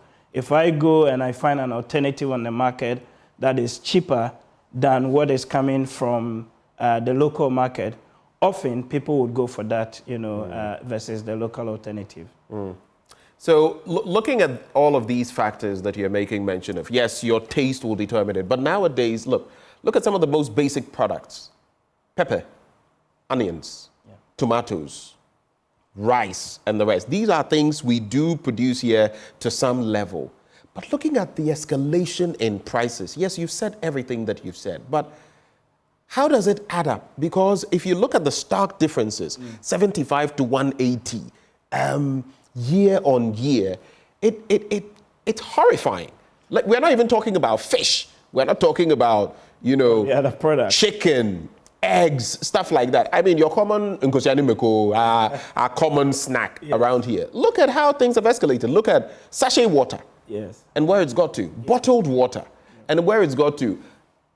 Is there any way of rationalizing, making sense of these developments? Oh, like I said, I mean, everything in terms of the price markup, especially with transport. But also remember, even those products that we're importing, the duties are a big issue, right, at the port.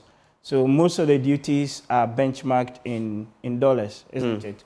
And then you pay more or less the CD equivalent, right? So if I bring my piece of chicken at the port, for argument's sake, and then I have to, again, pay more CDs, than I was paying a year ago, of course, I will pass it on to the consumer, in addition to my price markup that you do. Now, I've heard no businessman or woman wants to do business to incur losses. Yes, everybody wants to make a profit. I've heard people also make the argument that maybe the businessmen are cheating us a little bit, because if you actually work down the cost architecture plus all of these duties at the port, even if you did that, the prices that we're seeing on the screen here shouldn't maybe be 75. It shouldn't be 180, but something lower than that. I don't have any empirical data to ascertain that. But what I do know is that anytime you have the price increment, either at the port because of the duties and the exchange rates and the cost of transport and all of that, it feeds directly into the cost of living and inflation expectations. So you look at the statistical service data, the last reading we had for inflation in April, and I think in the next few days they're going to release the reading for May, right? And you can see that if you break the year-on-year inflation figures down, so April was about 25%, food inflation 26.8%, and then non-food inflation 23.5%. And you can track the series, go back a couple of data points, and you still have this persistent issue of food inflation being a major it's a major driver. Major issue. Fuel, and not just also, you know, a lot of the time transport. Disaggregate it and look at the regions. Some regions are even feeling it more than you know, in Accra. And the absurdity, you may argue, of all of it is that in some of the regions where you've got a lot of land to grow food and to produce the local alternatives, those are the places where people actually are struggling to buy food, right? And there's an interesting picture. I mean, there's a comment that comes through here, and I understand it in a certain way. He says, Masa, Lawrence Gate says, Masa, there is nothing cheap nowadays, whether local or foreign. So you see, the local person also producing, let's say, the tomatoes. We are not importing this one. We are not bringing it in from Burkina Faso. It's not some variety of whatever. We are producing it right here. Yes. Right? The cost of fertilizer. Yes. The cost of tilling the land. Yes. The cost of labor. The cost of the other bits that may be dollar indexed with CD equivalent and all of that means that even for the local person producing and maybe even looking at the harvest losses, poor roads and all of that, when it feeds in, the local bit may even end up being more expensive than. So whether you go local or foreign, we're faced with the same slaps. Yeah, same set of issues like I explained. But there's also one other thing where, for example, in your Burkina Faso and other places, they got a big issue of mechanization at scale, right? And then there's a lot of government support in terms of incentives to the farmers, whether they are cooperatives or individual farmers or big commercial scale agriculture, to actually produce for the local market and export. You get the idea. So they're able to do that and bring down the unit cost, and ultimately the rest is what is shipped for us.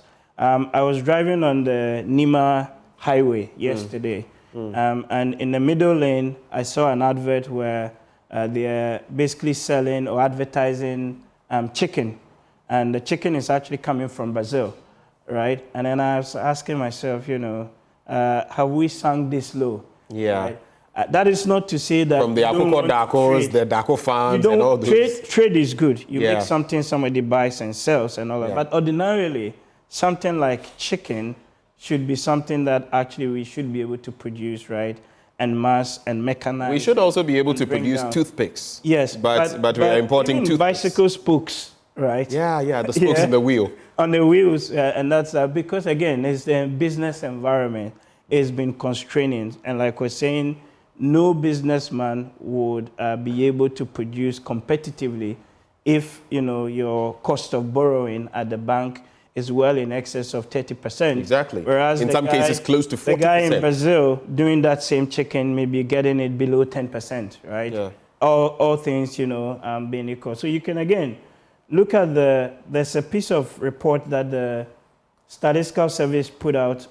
The title is the Ghana 2023 Mid-Year Trade Report, and then it highlights different elements of intra-African and then other trade. But you look at our top 10 food exports, and mostly what we are sending out is cocoa beans, cashew nuts, cocoa paste, cocoa butter, some tuna, some shea, more cocoa, mangoes, and palm oil and other things. Now, you look at our imports, right?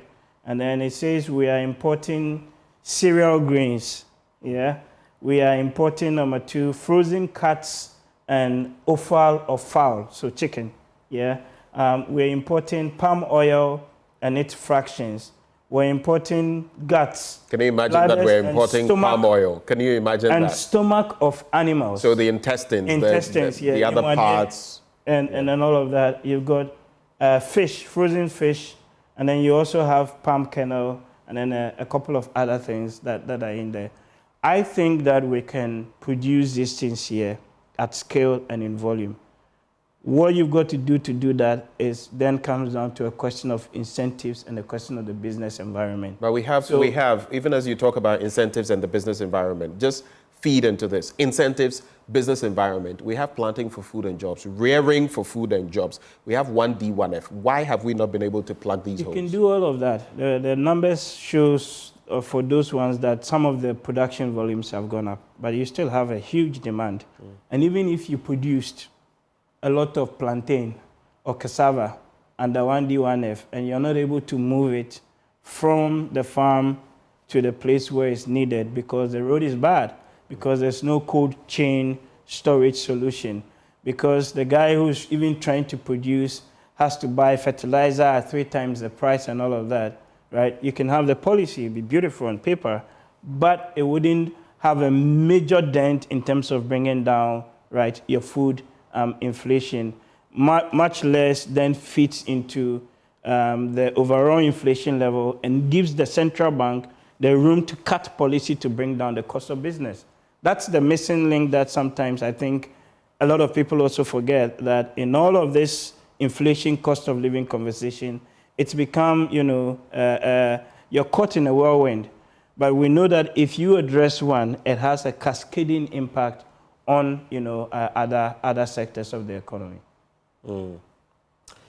Well, this definitely is a major issue that we're going to have to deal with. How do we get out of this? I know it's not going to be like one jab and you're out of this. I know, but how do we, in the short term, in the medium term, in the long term, how do we get out of the grips of this menace we find ourselves in? I think we've got to think more medium to long term. And in fact, I can point you to documents. We are good in this country at producing beautiful pieces of paper, right? Documents addressing similar issues as far back as the 1960s and 70s and 80s, right? But we've not been able to sustain the implementation of these, reforms for one reason or the other. For me, I think it comes down to large-scale mechanized agriculture.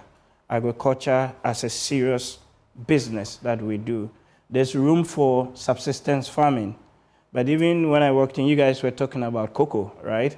If you take cocoa industry as an example, most of the farmers, the productivity levels are very, very low. On average, the cocoa farmer is producing 9 to 10 bags, right? Harvesting that per year. In other places, and that translates to about 400 kilograms per hectare. In other places, people are doing well in excess of 1,000 kilograms per hectare, so almost twice the output level. So there's an issue of productivity that we've got to address.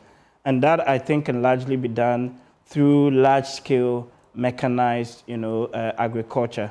But it's also then the ability to give certain incentives, tax waivers to encourage the production. We've been giving tax exemptions for all manner of weird, dodgy things in this country. We've got to put our priorities, right.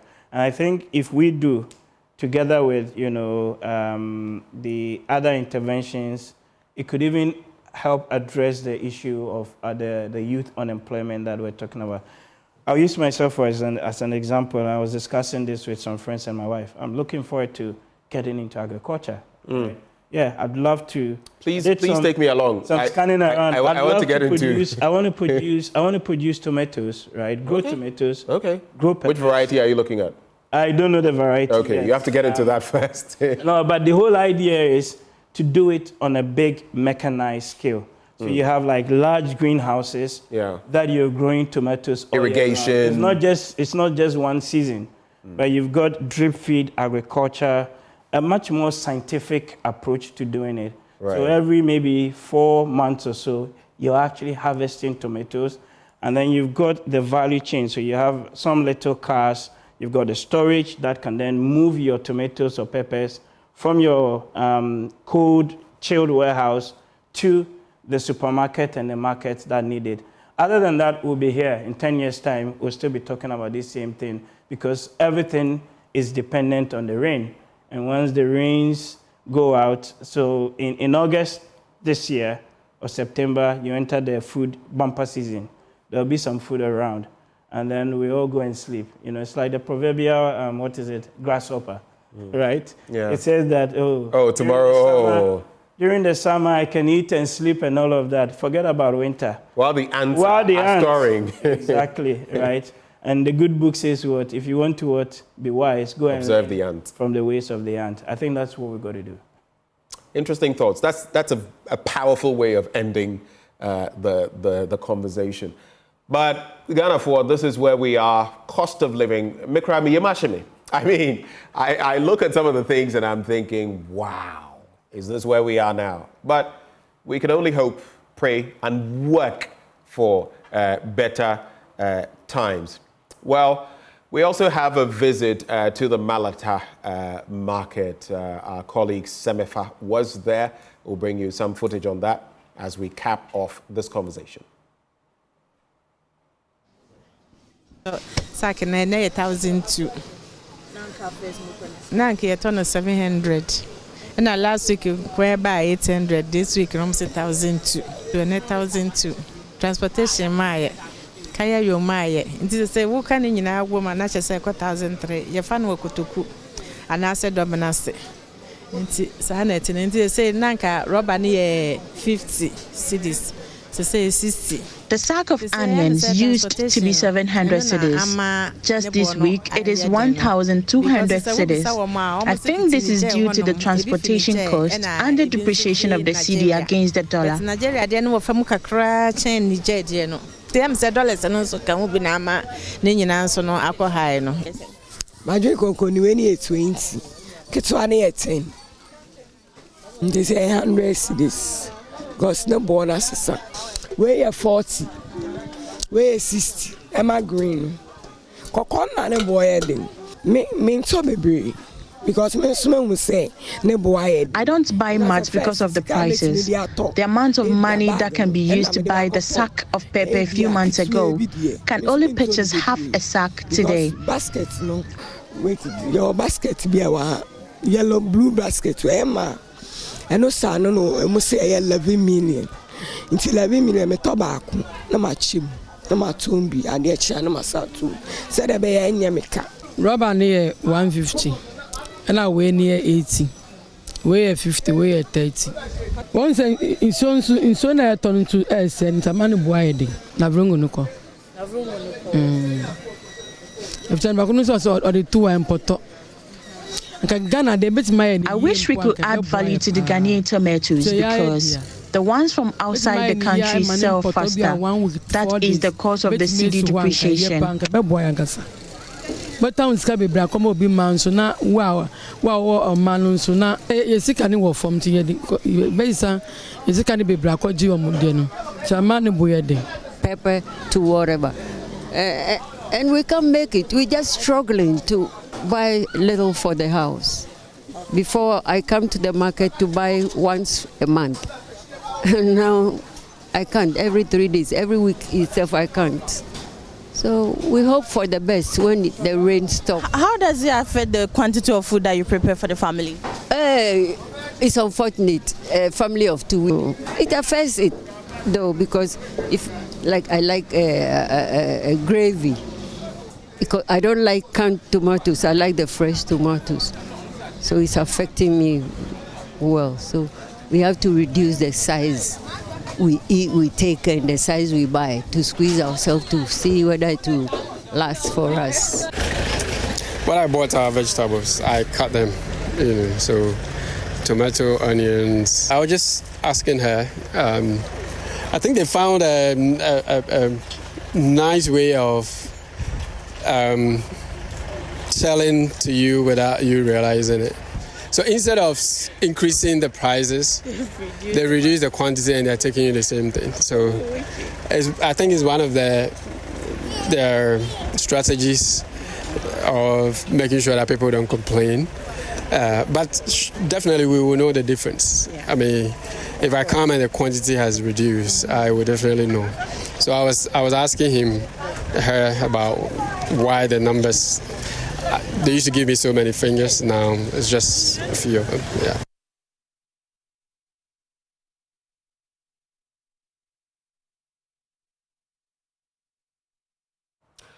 Welcome back, and that is how we cap off this bit of the conversation on the cost of living. And of course, the one who joined me, Dr. Theo A. Champong, an economist and political risk analyst. Doc, thank you so much. Pleasure.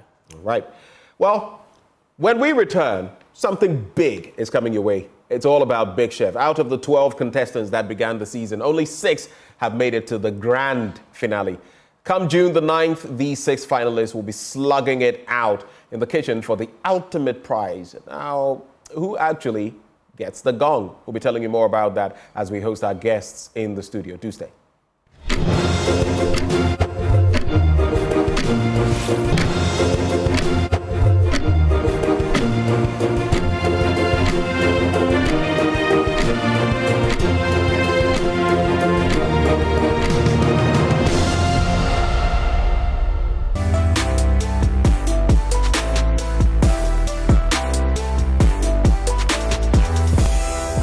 we're here at St. Peter's Mission School, and of course Jessica is a student here.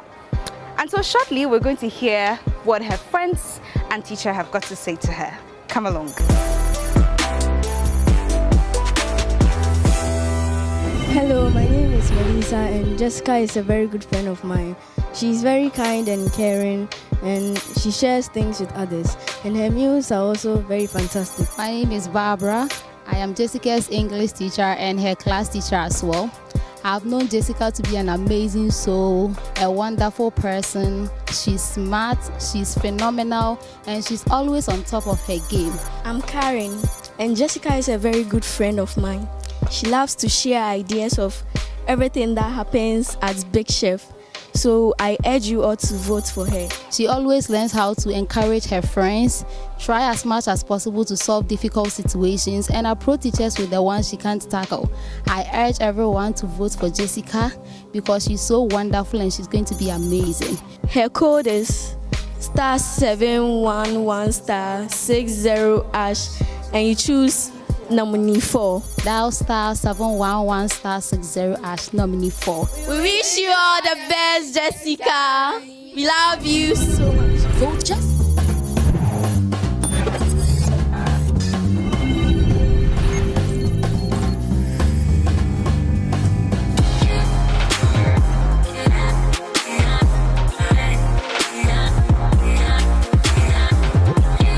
Of course, we are here at Trustwell School, and Emerald is a student of the school. I'm sure you cannot wait to hear what her friends and teacher has got to say, or have got to say about her. And so come along with me and let's enjoy the good things they have to say about Emerald.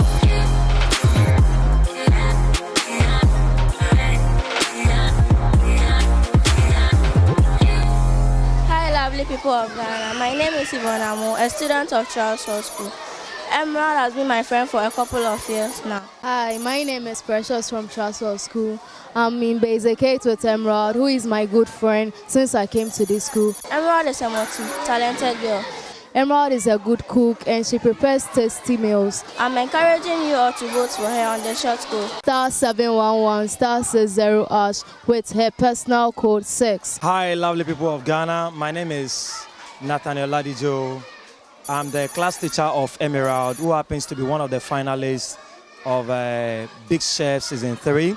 I want to urge everyone to vote for Emerald because she has been a promising child, and she has proved beyond every reasonable doubt that she deserves to be the winner. Please vote for Emerald by dialing the short code *711*60#, and she's number 6 on the list.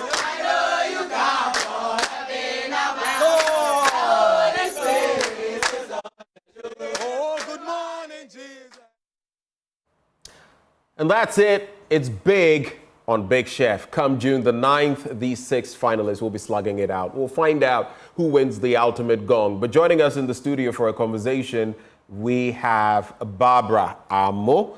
She is a teacher of some of them. So she's with the St. Peter's Mission School, and she is Jessica's teacher. Then we also have Nathaniel Ladejo. He is with the Trustwell School, and he is Emerald's teacher. I'm sure some of you are fans of these two, but how about their teachers? Today we're hosting them in the studio. Lady, gentlemen, thanks for coming. Thank you very much. You look excited. Thank you. Has the work been exciting so far? So far? Yeah, so far so good. We are managing. How has Emerald been in your care? Well, she's been good.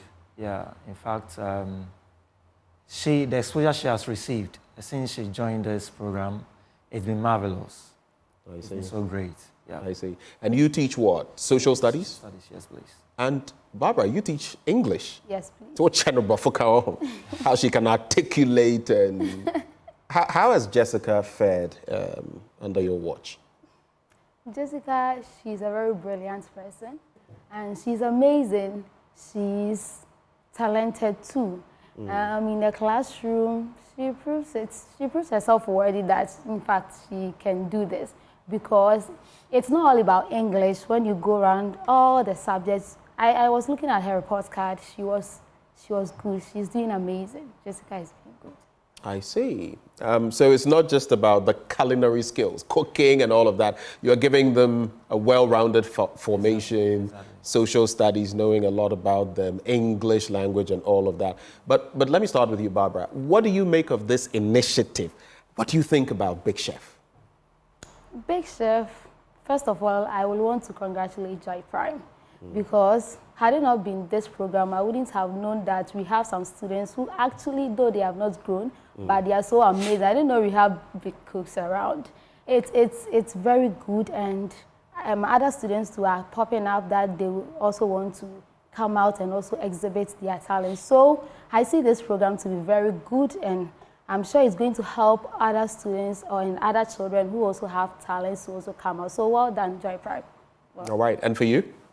Yes, same here. So I feel that this has been a very good initiative, as Barbara said. Yes, so I feel it is very good because when you look at the curriculum of the Ghana Education Service, we have Omecons, which is, let's say, career technology, yes, and they learn cooking. Yeah, so I feel that this is a very good initiative as it exposes our young ones to the, to the kitchen, as in how to cook. Yeah, and in fact, it has really been a good initiative. Anyway, let's also look at what do you think of the idea, the next season ahead and everything in between? And it's going to be school-based, right? These are some projections that have been made. What do you think of that, Barbara? It's going to be amazing. It's going to encourage other people to also come out. As he said earlier, now the curriculum has made it possible that the cooking things is going to be much in the exam. So everybody is now taking it serious to also participate in things like this so that it will end them at the end of the day. So it's good.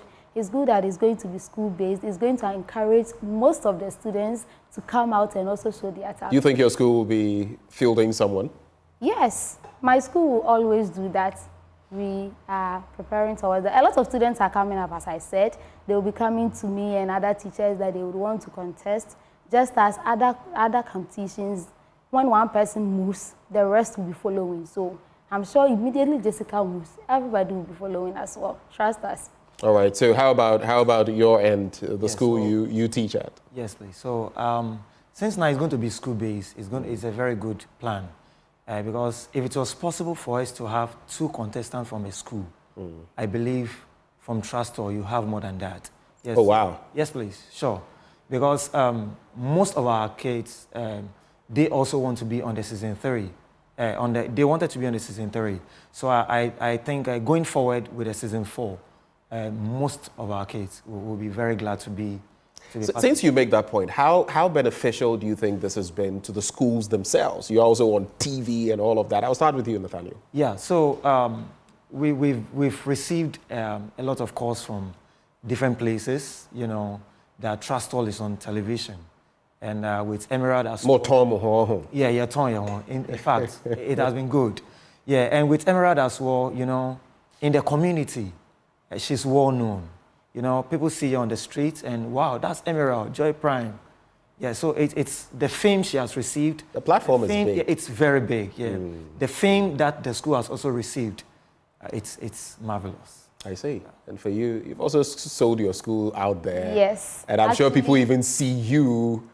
Oh, you're getting that already, yeah? From outside the school, Western region, Ashanti region, Eastern region, I saw you on TV. Your student is Jessica. She's contesting for Big Chef, St. Peter's. So it's not only bringing out the skills from the students, it's also selling us far. I see. Well, the grand finale coming off on the 9th day of this month. You want to stay glued to your sets for that one. And of course, to your phones or other gadgets as well as we stream that. Those who joined us in the studio, Barbara Amu is a teacher at St. Peter's Mission School. She is Jessica's teacher. And of course, Nathaniel Ladijo is with the Trustwell School, and he is Emerald's teacher. Once more, thank you for coming. Thank you very much. Well, even as we talk about our culinary delights, we also want to leave you with some thoughts about the recent rains, flooding, and that's how we're capping off the AM show with Sweetie Aboshi and Benjamin Akakpo this morning. We have photos of the day for you. It's going to be a slideshow before we segue into Joy News Desk. We're looking at the floods and what their impact has been on us. That's how we cap off the show. Have a good morning and expect Joy News Desk up next. But we leave you with our photos of the day.